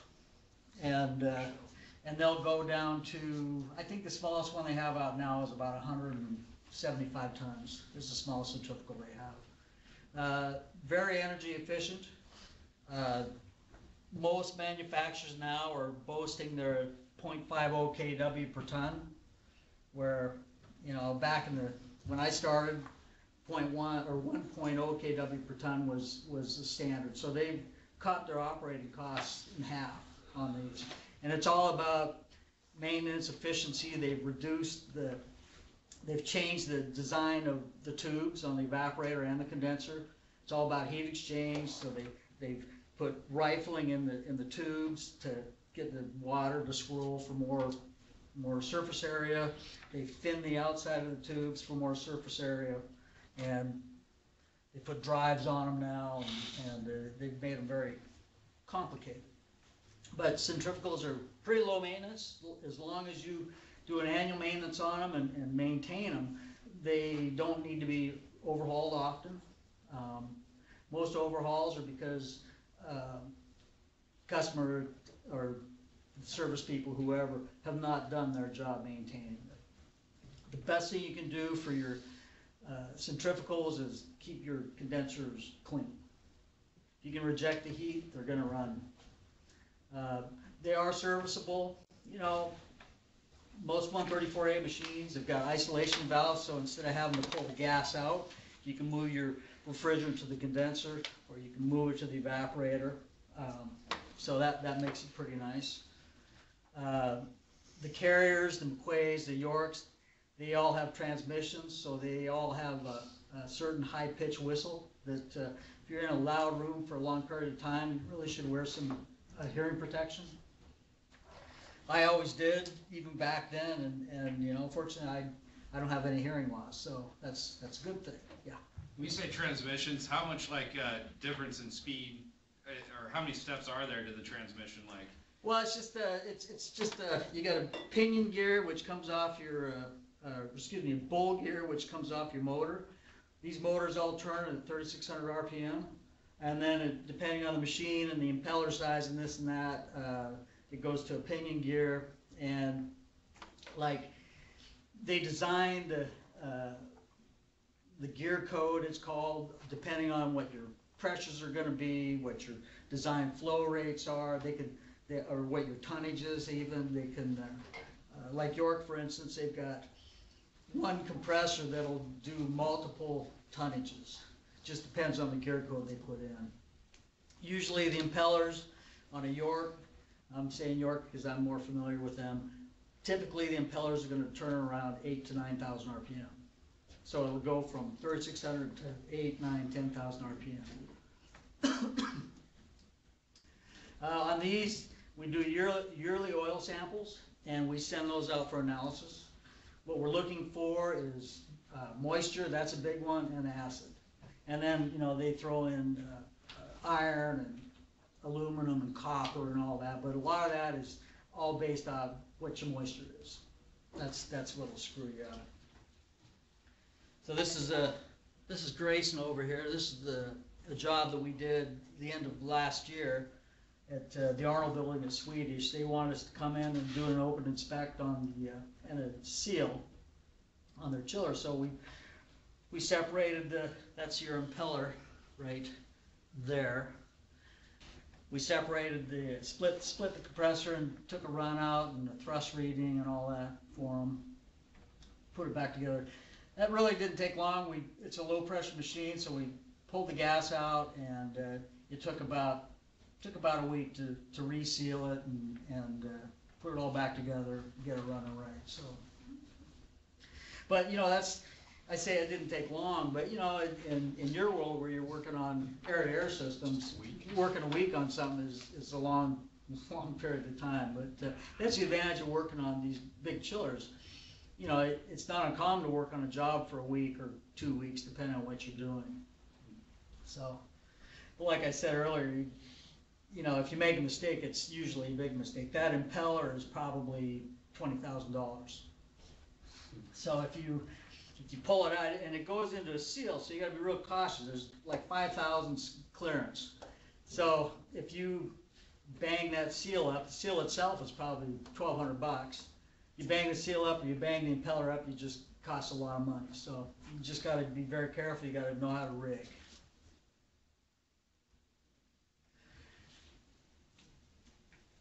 So this is at the University of Washington Bothell campus.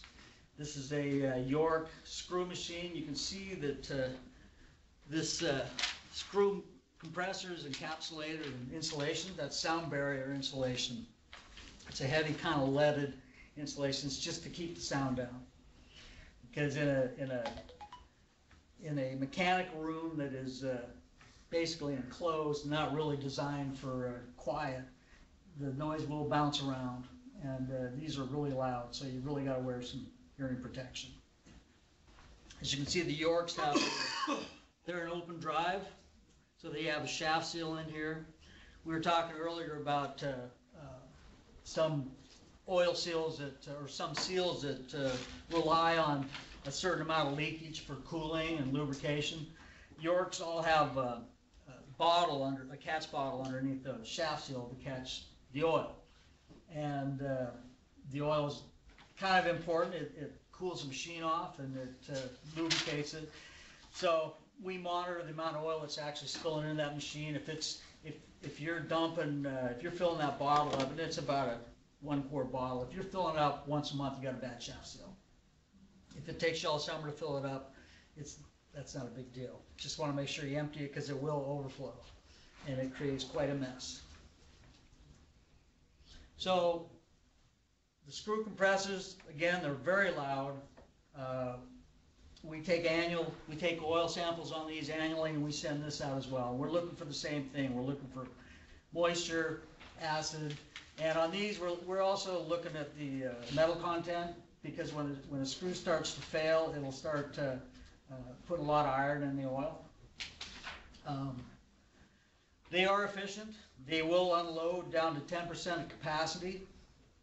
Biggest problem is because, like I said, with a screw machine, you've got opposing helical screws, and they inject oil directly into the helical screws to create this seal between high side and low side.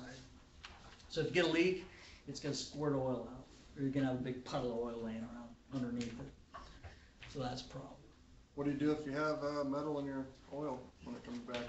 Well, this machine here, for instance, I've had bad oil samples on this thing for probably 15 years. Every time, it's high elevated iron. And, you know, at first I said, oh man, this could be a big problem. Let's change the oil, you know, and we'll keep an eye on it. Next year, same thing. And So they said, well, give us a quote for a new compressor. It was like $70,000. I said, okay, well, you know, they are available, so they've also got 2 other chillers sitting next to it. So I said, well, you know, let's just monitor it. Because bottom line is, we're not gonna rebuild this, they just want us to come in and put a new compressor on. I said, so if it fails, it fails.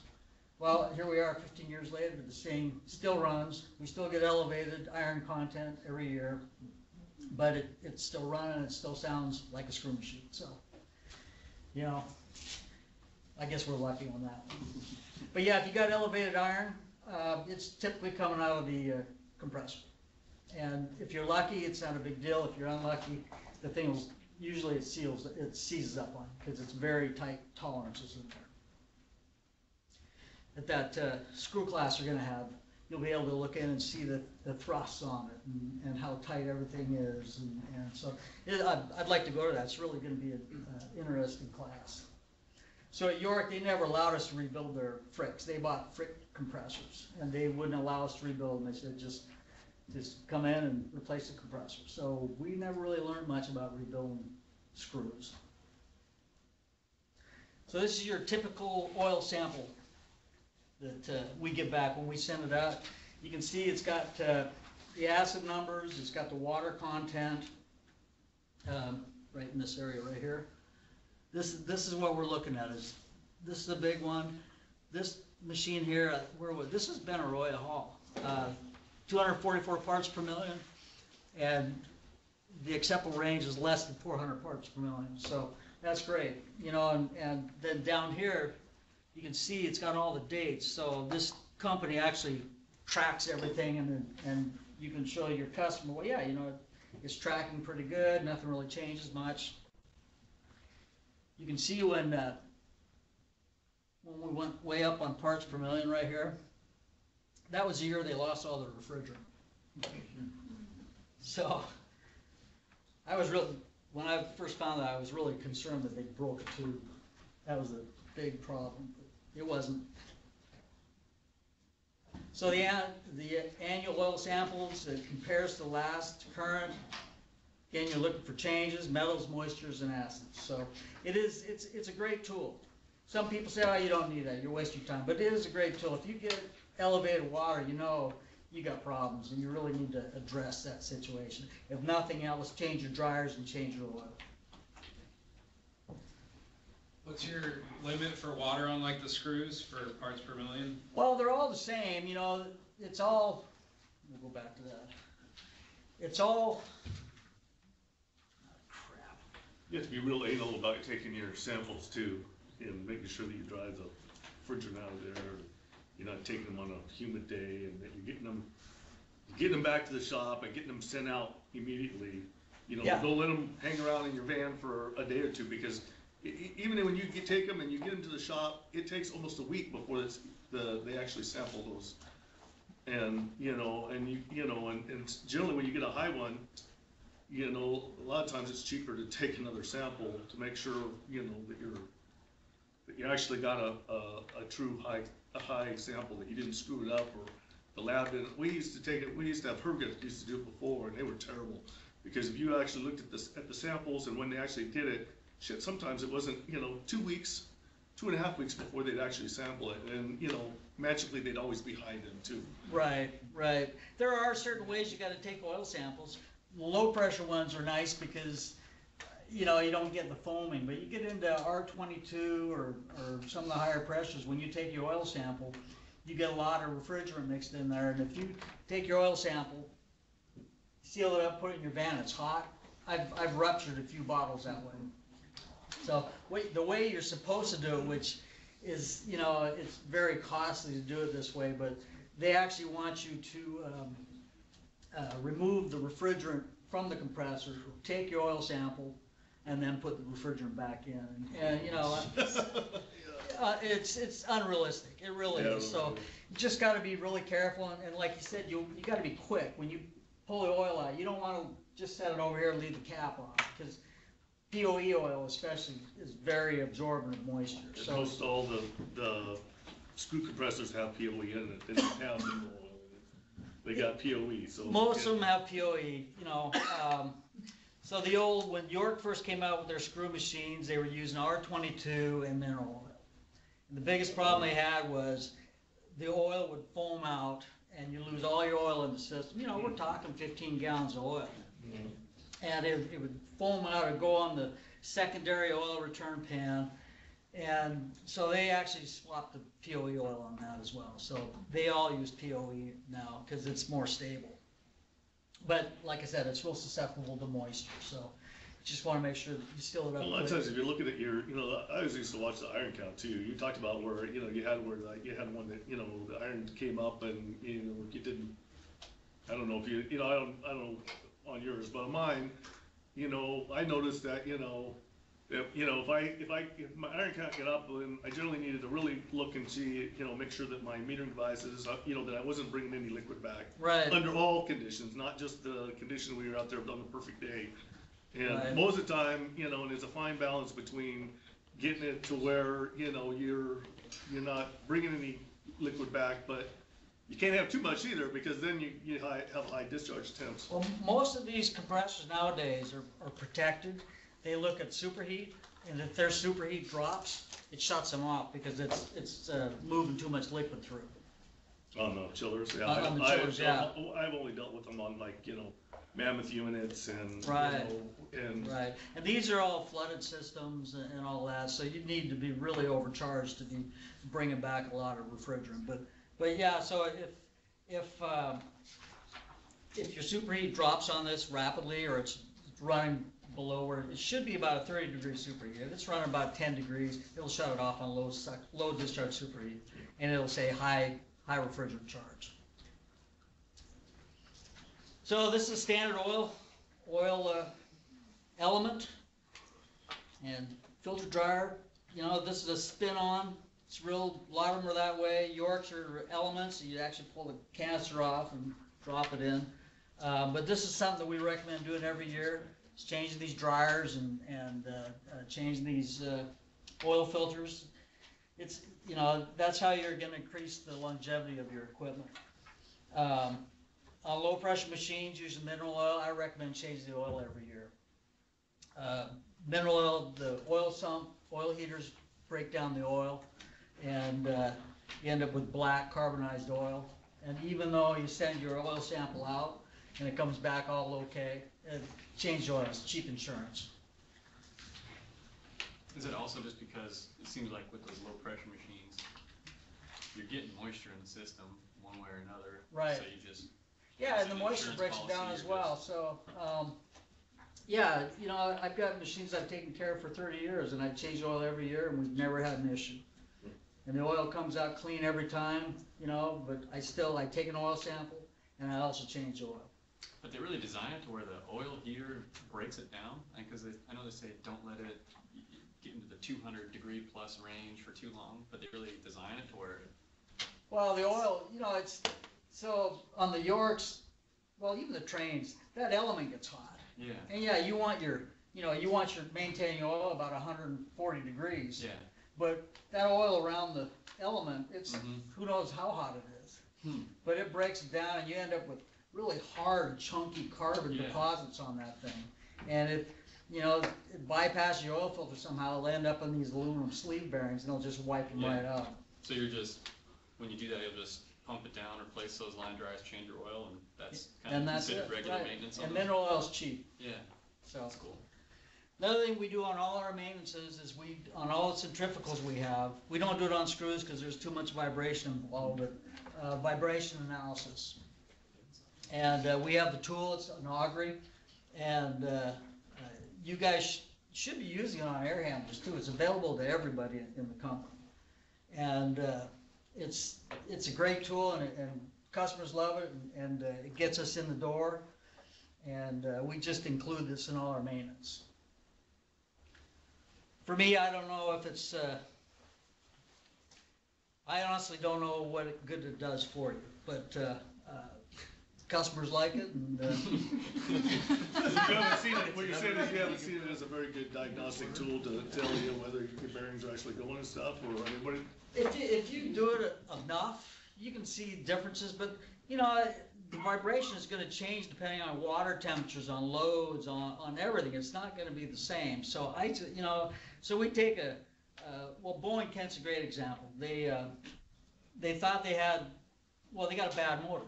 The motor, it's a 1,000-ton or 1,000 horsepower motor, and it's getting hot. So we said, we'll do a vibration house on it and see if we can pick up some harmonics or something. Well, it came back, it had bad motor bearing. Well, I had just replaced the motor bearing, and I know the motor bearings weren't bad. But, but it got us in the door, and the customer liked it, and it's all good, so. I was just kinda curious, I haven't ever used the augury tool, but I mean, I've used BSC before on some of the big mammoth units that, have big supply fans and stuff like that. And, Well, I think it's got a great place particularly for balancing, for monitoring your air handlers, all that. Replace the bearing or whatever. Or misalignments, or. And then doing the balance test afterwards, and, we fine tuned it, and, prevented, Right. prevented, another bearing failure. Right, yeah, and that's. I mean, I found stuff where, Yeah. It's prolonged the life of the equipment. Right. Had I not done it, but I wasn't smart enough to. So this is an example of a Recip water chiller. You don't see a lot of these out there anymore. This is a McQuay. It's got two Copeland Recips on them.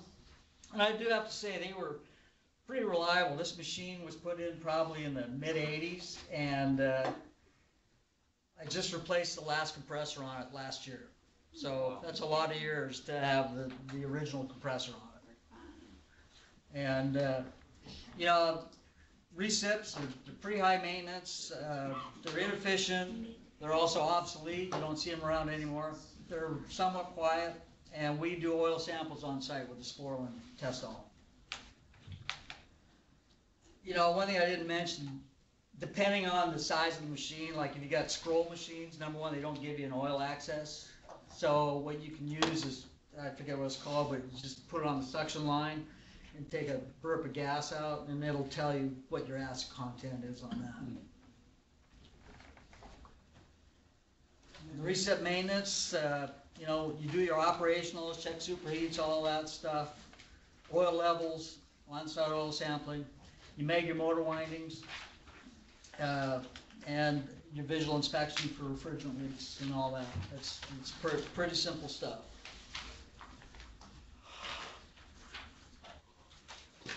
We're getting back into TurboCor because they're on water cooled, more water cooled than air cooled actually.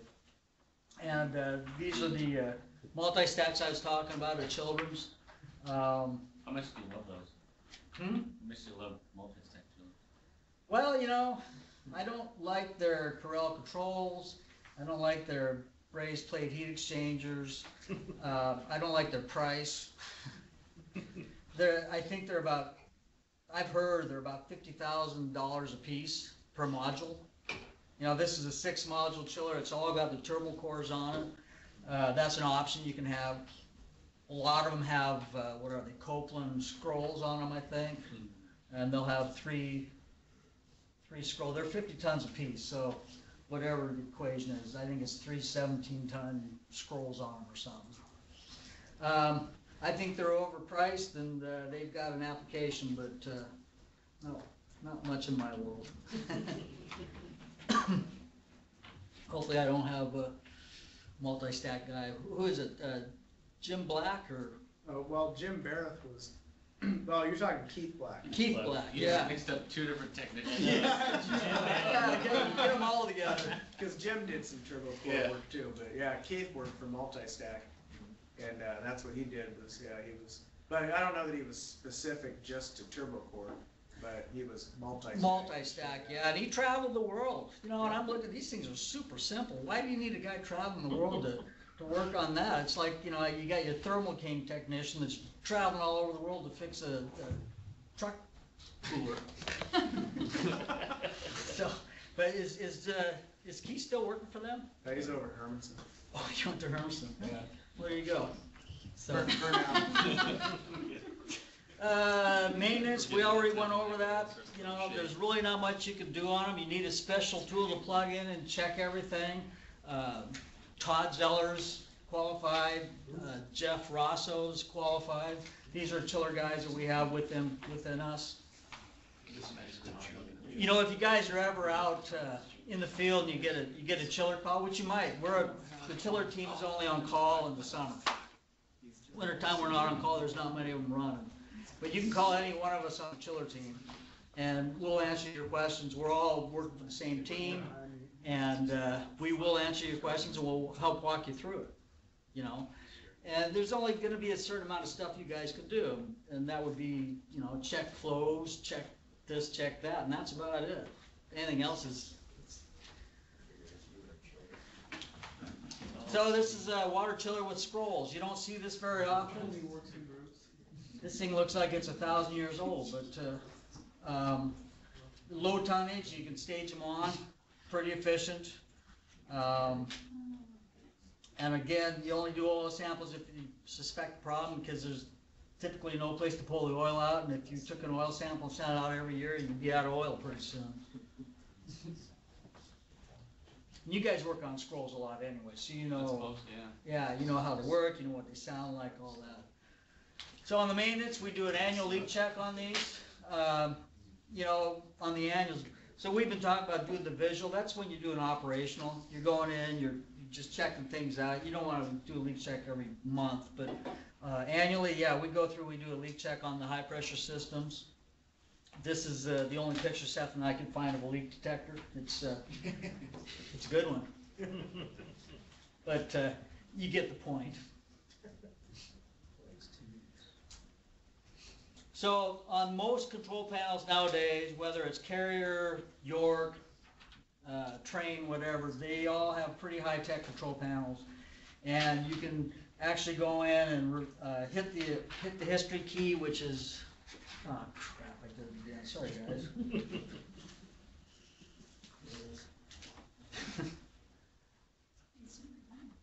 There it is. It's that button right there, that's your history button. That'll give you the 10 last history shutdowns. And you can also scroll through and see everything that was going on. Pressures, temperatures, oil pressures, amperages, everything that was going on at the time of shutdown. So it's a great diagnostic tool. And also it'll tell you what to shut off on. It'll tell you flow switch, it'll tell you overcurrent, it'll tell you high VSD temperature. It tells you everything. So you want to make sure you review the alarms. That's a great tool to you can take back to your customer and say, hey, I've noticed this thing's been going off a lot on low water temperature or whatever, you know, and it's, you can approach them for repairs. You can go through, you calibrate your sensors. Basically just look at your pressures, your temperatures, make sure they all line up and jive. And again, you check electrical connections. You know, you pull the panels open, have a look at everything, just look for obvious burns, heat, things that shouldn't be there. Can you edit those sensors? So when you're saying calibrate the sensors, you know, you look at your pressure. You can go in and offset them.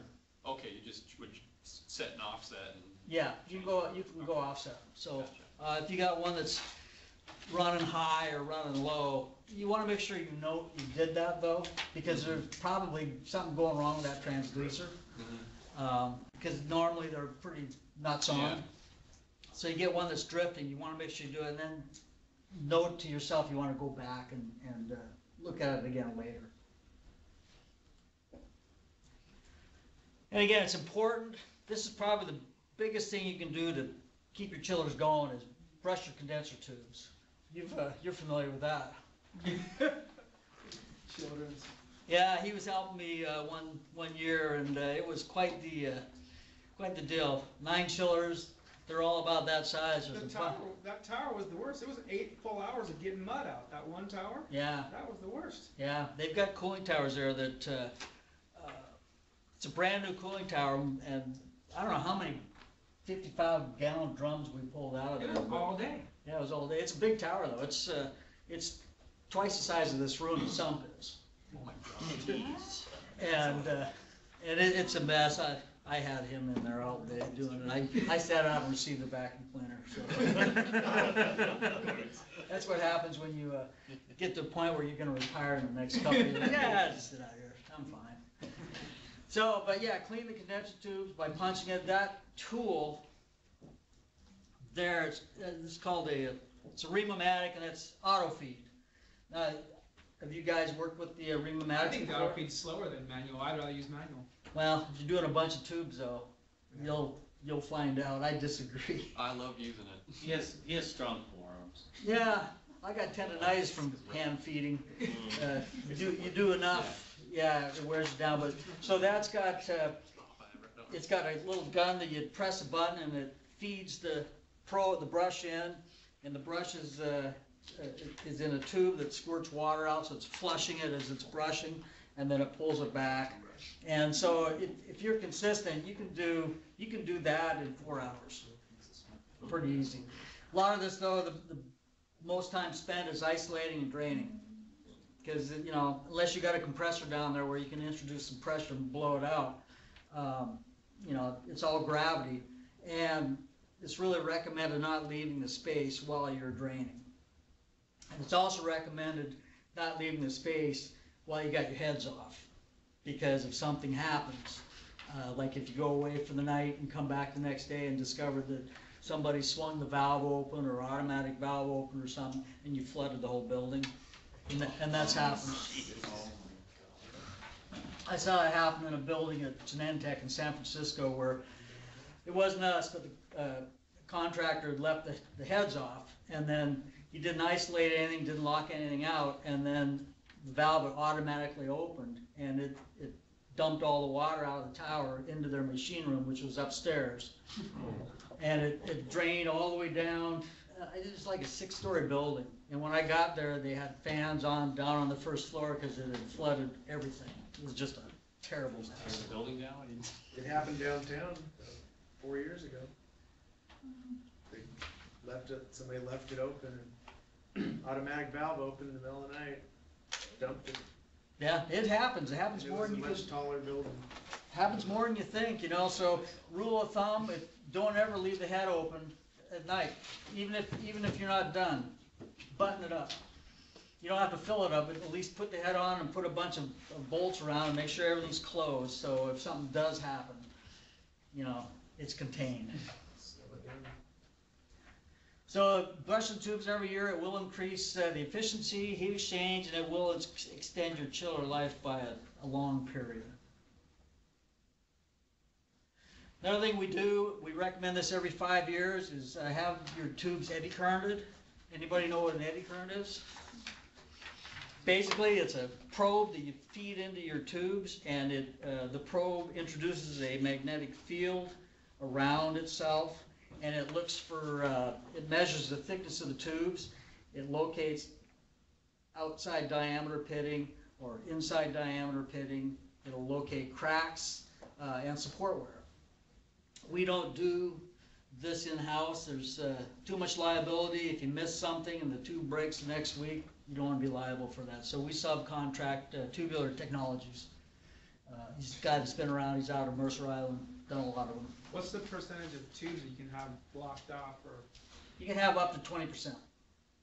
So, you know, and it's one of those things that on a new machine, I like to do just a footprint, have it eddy currented, that way you got it on file.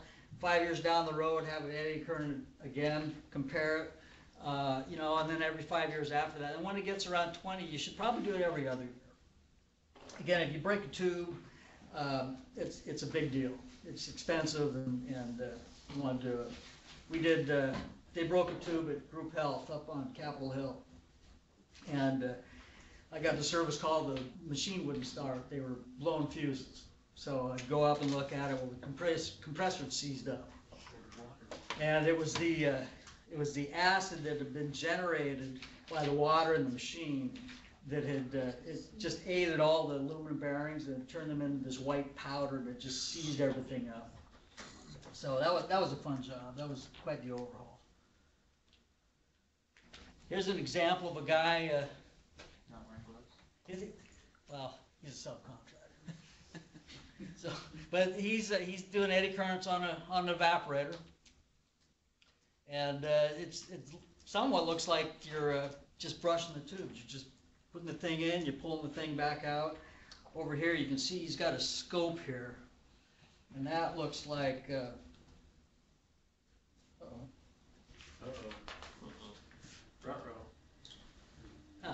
we go. Good Hit, job. hit buttons too close together. So, right here, this is what his scope looks like. When it's going up like that, everything's great. He's, you know, when it starts getting a tick that comes off this way or a tick that goes down that way, he can tell if he's got an ID pit, an OD pit.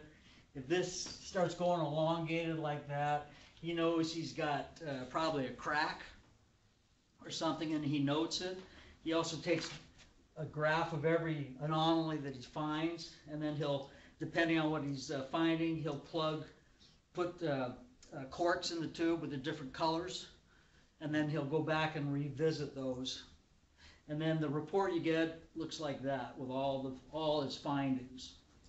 But right here, there's a crack, stress corrosion crack. That's a freeze burst. Then you got your OD crack or pit. That's support wear.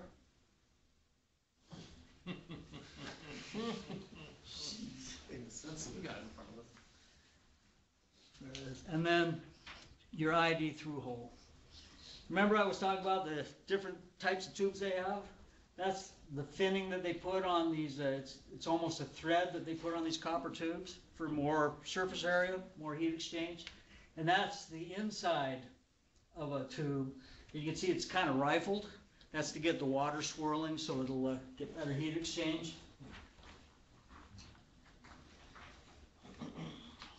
Brazed plate maintenance, we already talked about this, but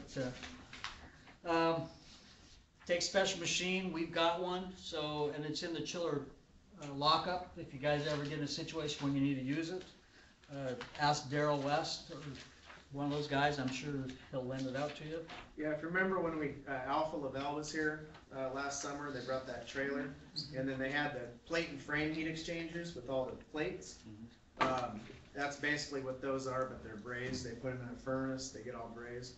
But one reason they're so susceptible to damage and freezing is because they're a bunch of plates sandwiched together and brazed around the outside. You can see like the copper color from the brazing. And imagine if that thing's full of water and then you freeze it.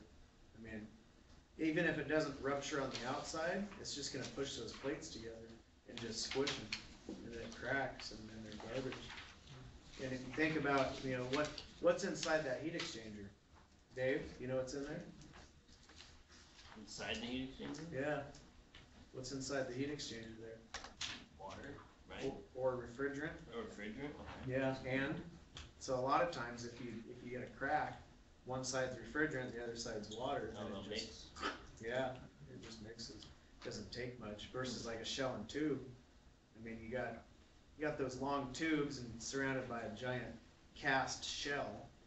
Yeah, you can still crack anything with ice, but it's a lot tougher, a lot more resilient than these things. Makes a lot more noise when you break a tube versus this.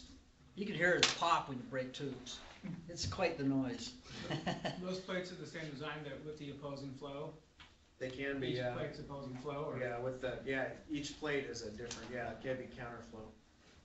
Yeah. How big of a difference does that really make? Because I've come across a lot of hydronic heat pumps where they piped them up wrong. You know, they're supposed to have refrigerant going one way, the water going the other, and I guess the idea is to maximize the heat transfer. Yeah, But I've seen there's a handful of them that I got that have been running the same way for a long time, and I'm getting the same readings, you know, off of Climate Master's own specs, like for the water temperature and you know, what my split should be, what my pressures are.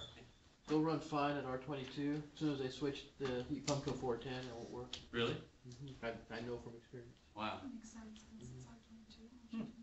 What's interesting about these is, you know, I've always been on the idea water goes in the bottom and comes out the top. On these, water goes in the top and comes out the bottom. So, but anyways, it takes about 4 hours per unit to clean it, and check approach to confirm if it's clean or dirty. So just like anything else, you know, compare your saturated temperature to your liquid temperature. Again, here's chill water pumps. They're insulated. We were talking about balancing valves. These are your balancing valves here. These are your isolation valves up here.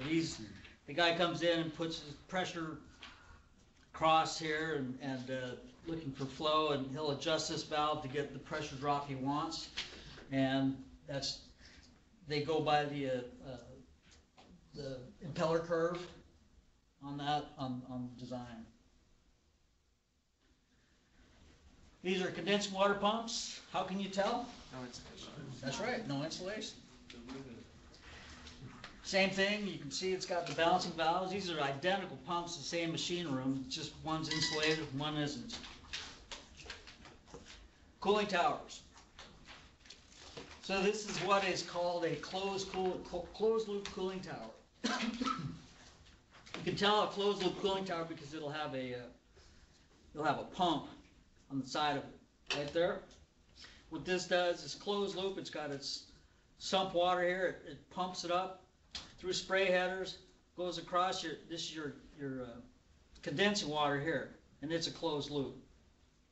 At no point does that water touch the water or the air going through the cooling tower.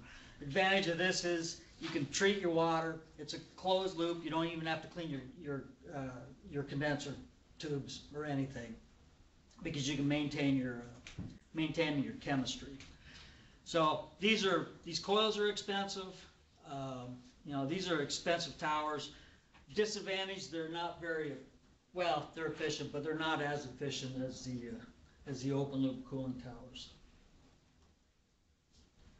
This is an open loop cooling tower. You can see your chiller's down over here someplace. It pumps it up here through your fill media, back through the airstream, and then back out.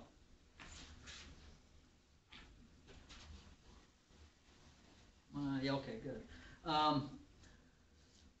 The biggest disadvantage of here is you pick up any dirt that's in the air. It's a great air washer, and all your dirt will end up in your tower, and then it'll ultimately end up at the lowest point, which is in your chiller.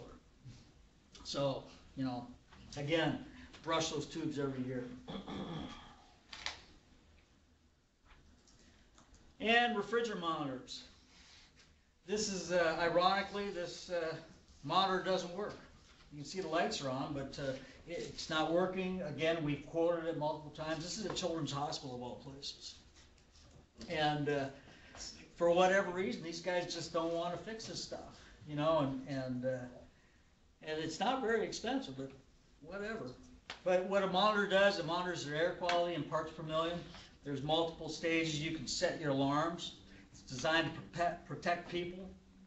Notifies you if you got a leak. It does require annual calibration. We do that in-house. The chiller group, we've got all the tools for it. It's a code requirement to install on a new building when the inspector comes in, or any retrofit you're going to be doing on an old building. The inspector is going to be looking for that refrigerant monitor. And it's normally tied in with the building automation system to bring on the exhaust fans and also to send a notification. Usually there's 3 or 4 different levels. The first level of alarm would be this light would flash. Second level would be a notification to the customer, and the third level would be bring on the exhaust fans. And some of them shut the chillers off too.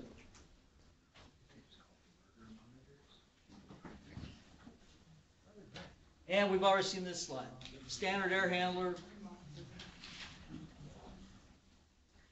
So if you got a cooling tower, one thing you do need is your chemical station.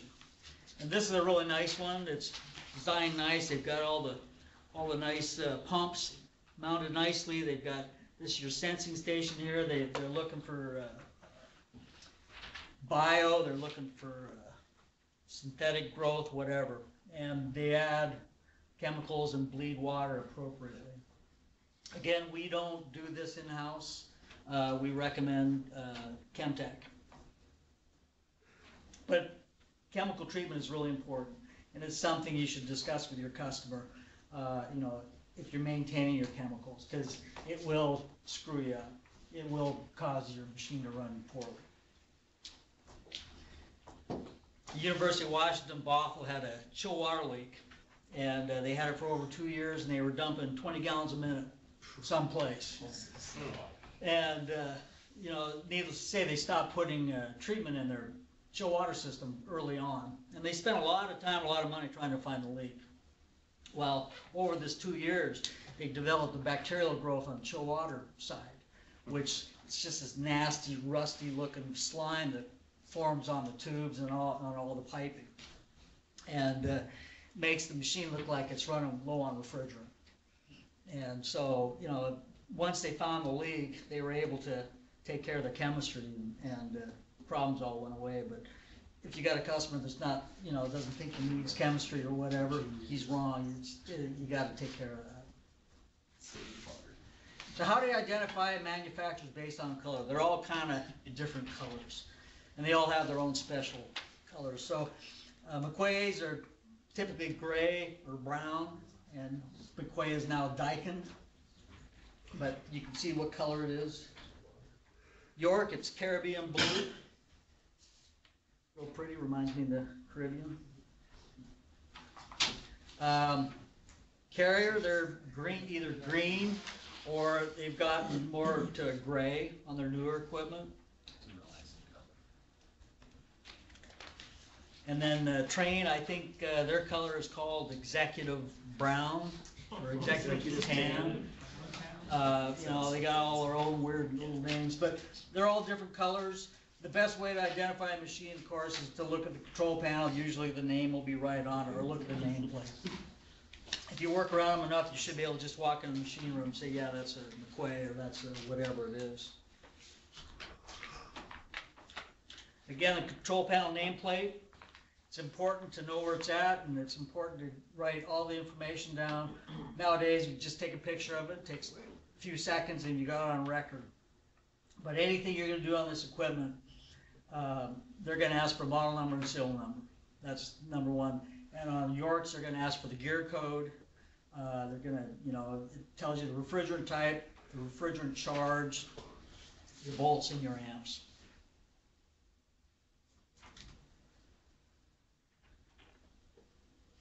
I don't know why this is under control panel nameplate, but this is a electromechanical starter, which we've got an example of an electromechanical starter there. It's kind of old school, but you still see it out there. This is part winding start, Y delta. This is a open transition. If anybody wants to go through this here in a couple minutes, Randy can kind of explain it, or we can talk about it. It's pretty cool how they work. So when you're doing your visual maintenance on electrical, you want to make sure you look at all of these connections here, anything where the high amperage goes through, the high voltage. And I usually, when it's running, I'll take my laser temperature sensor and I'll measure across the contacts. And it's amazing the things you can find with that. You know, if you're looking at a 5 or 6 degree differential, that's not a big deal. But you get up around, you know, 30, 35, 40 degrees, you need to address that, because if you let it go, you're going to build up more resistance and more heat, and eventually it's going to come back and bite you. Different refrigerants. So we've talked about low pressure, medium pressure, and high pressure. Medium pressure would be 134A, R12. High pressure is 410A. And that's most of what you guys work on these days, I suppose. Not my favorite refrigerant. Low pressure refrigerants, R11, which is an old school refrigerant. 123, which is one of those refrigerants that's on the list, but they're coming up with replacements. And then 113, I don't know if there's any more 113 out there at all. But these are all low pressure. Your machine runs in a vacuum on the low pressure side.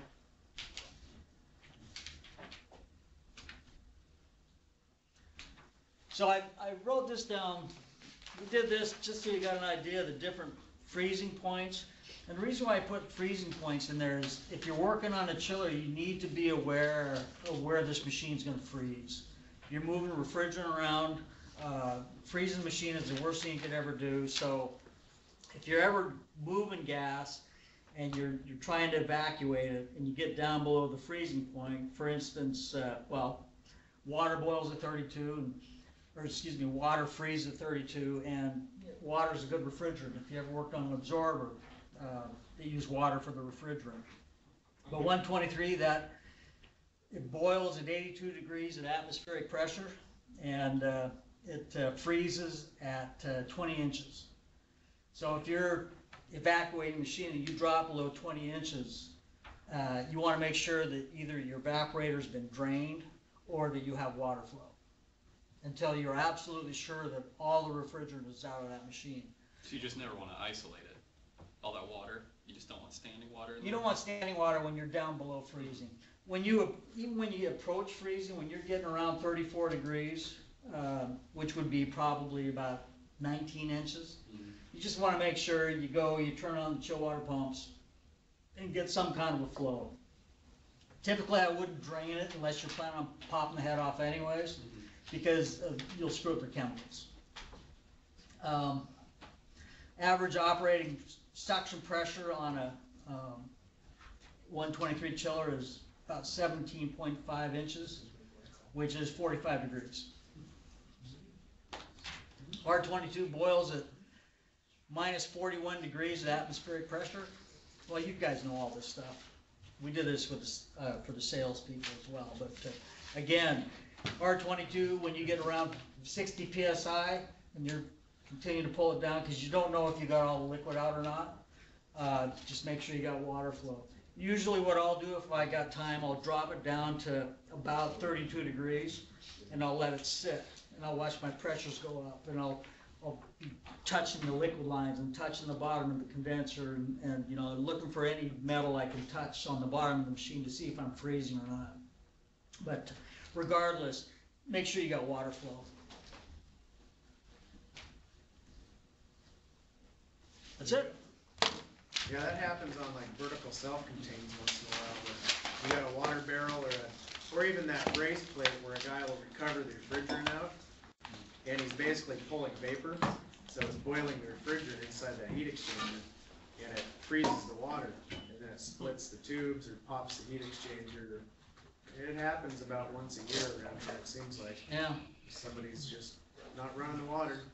I've only broken froze one machine. It was a 1,200 ton screw machine.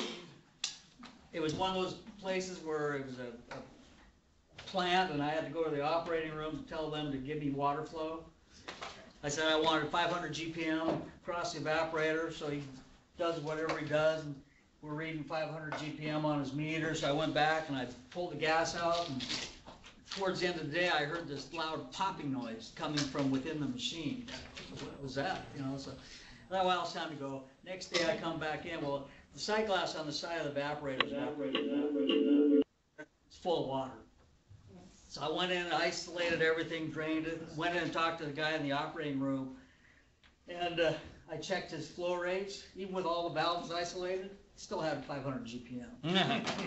So yeah, it was his problem, which I still felt bad, but I felt a lot better. So, you guys got any questions, or? We're talking about, you know, approach and this and that. One way you can check the refrigerant level in your machine is by approach.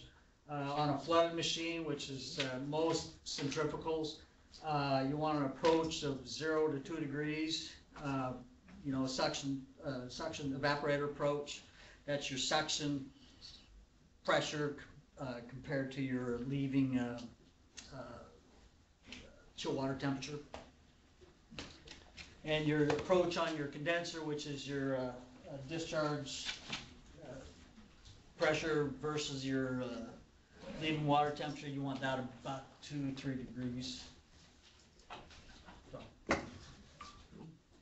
Well, like I said, you know, if you guys happen to be on a service call and you've got questions, it's got a great chiller team. You want to make sure when you walk up to a customer that, you know, you don't look scared. Don't, you know, all of us walk up on machines. I've got lots of experience. You go up to a machine and you're baffled and you don't have a clue what's going on. The customer comes up, oh, what's going on? Not a problem. We'll have this running for you shortly. You can still look on it. Inside I'm crapping myself, but you know, you just gotta look confident. show the customer that, yeah, I know what's going on. Put your head down and walk fast. It's pretty much it. But, you know, we got the resources here, though. I guess that's where I'm going with this. If you don't know, somebody does. And if we don't know, we've got our resources as well. So most of us on the chiller team, we're all ex-factory guys, Carrier, McQuay, York. So we got our resources. Well, thanks, guys. All right, thank you. Hope I didn't bore you too bad.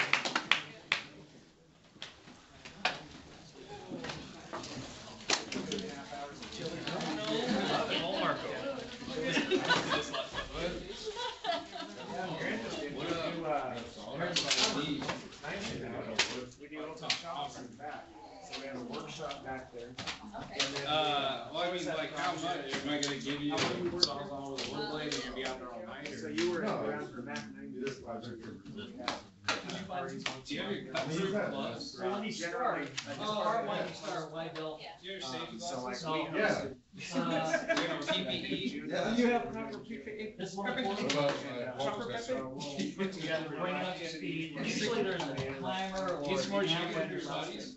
But once it comes up to speed, chillers will start to fly down. Playing Call of Duty, they kitty. Yeah, okay, do I be playing Apex Legends? Yeah, one was a waterfall, Chill water. This one stays cold. the other one was had coil. And then, they both transition, you know, it's, Yeah, we had a bunch. you know, water, and the other one. They're just, oh, you just shoot that, you're First thing will happen is pull in Oh, well, it goes to transition. Then Nobody you has switch your dead shoulder, and also Chicken, send more power. chicken as well. I'm not taking it. Takes place. And it's very momentary. Always open. That was all right. We're hoping, actually, it'd be bad. There's a big building out back right now. This will pull in, is that what you're saying? Yes. Now it's part of its fleet, but we're gonna end up taking it over for.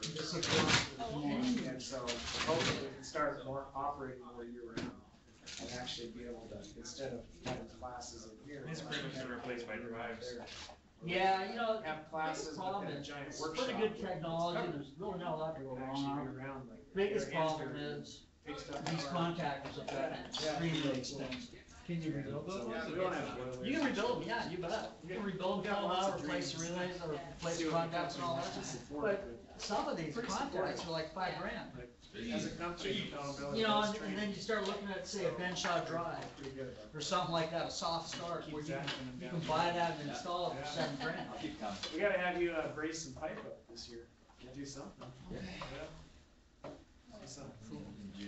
When it gets nicer? Yeah, when it gets nicer. Yeah, absolutely. Of course, the bigger the Part winding start. bigger the motor, the bigger the starter. This is off the little guy here, I don't know what. I did, yes. how big I this don't is, know but I if would you guess. Oh, I didn't sign it. So is Sign this, it. No, you didn't. is this one assigned by What you do I guys, get? the part one, part two? Yeah, so these are actually customer university classes out of the delivering office. Okay. These are customer classes, so you'd have to read this whole thing to kind of have that make sense. These are classes that are done for McDonald and other employees. Oh, okay. And there's actually, these are more geared towards techs. If you go on to the MacTech site, there's an intro to HVAC. There is this class. But this is about 3 hours or 22. It'll be Electronic flow switches?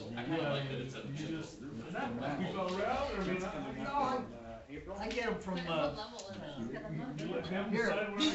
Well, you know, normally, we don't do this as far as go to a customer, say, hey, you know, let's go ahead and do this, he says, great. I call up Jeff Morass and say, hey, you wanna quote this guy? Okay, great, so he sends him a quote, he locates the stuff. Okay, so you're going for Jeff to.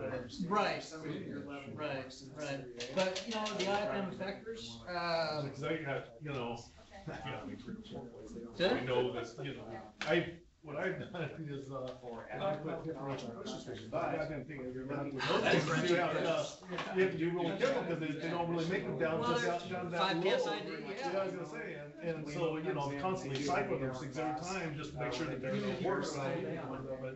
IFM effector, you know, Branham Instruments may sell them, I don't know, but, And then they got another place where, you know, they turn on their chiller based off of, you know, it's like 2 different buildings, and, you know, if I got flow, they'll turn on the pipes in the other building, and then, you know, you're measuring flow over here, and if they got flow, okay, well, let's turn on the chiller. Okay.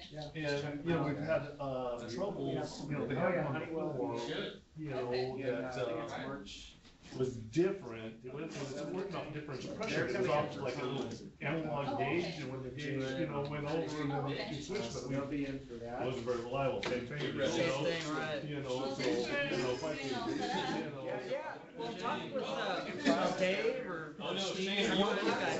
No, I'll check it out. No, you're junk kicks. Yeah, You know, then maybe, you know, I'll just use the, that's what I go through, yeah. to do, you know, go to. Yeah, that's the best way to live. You gotta jump.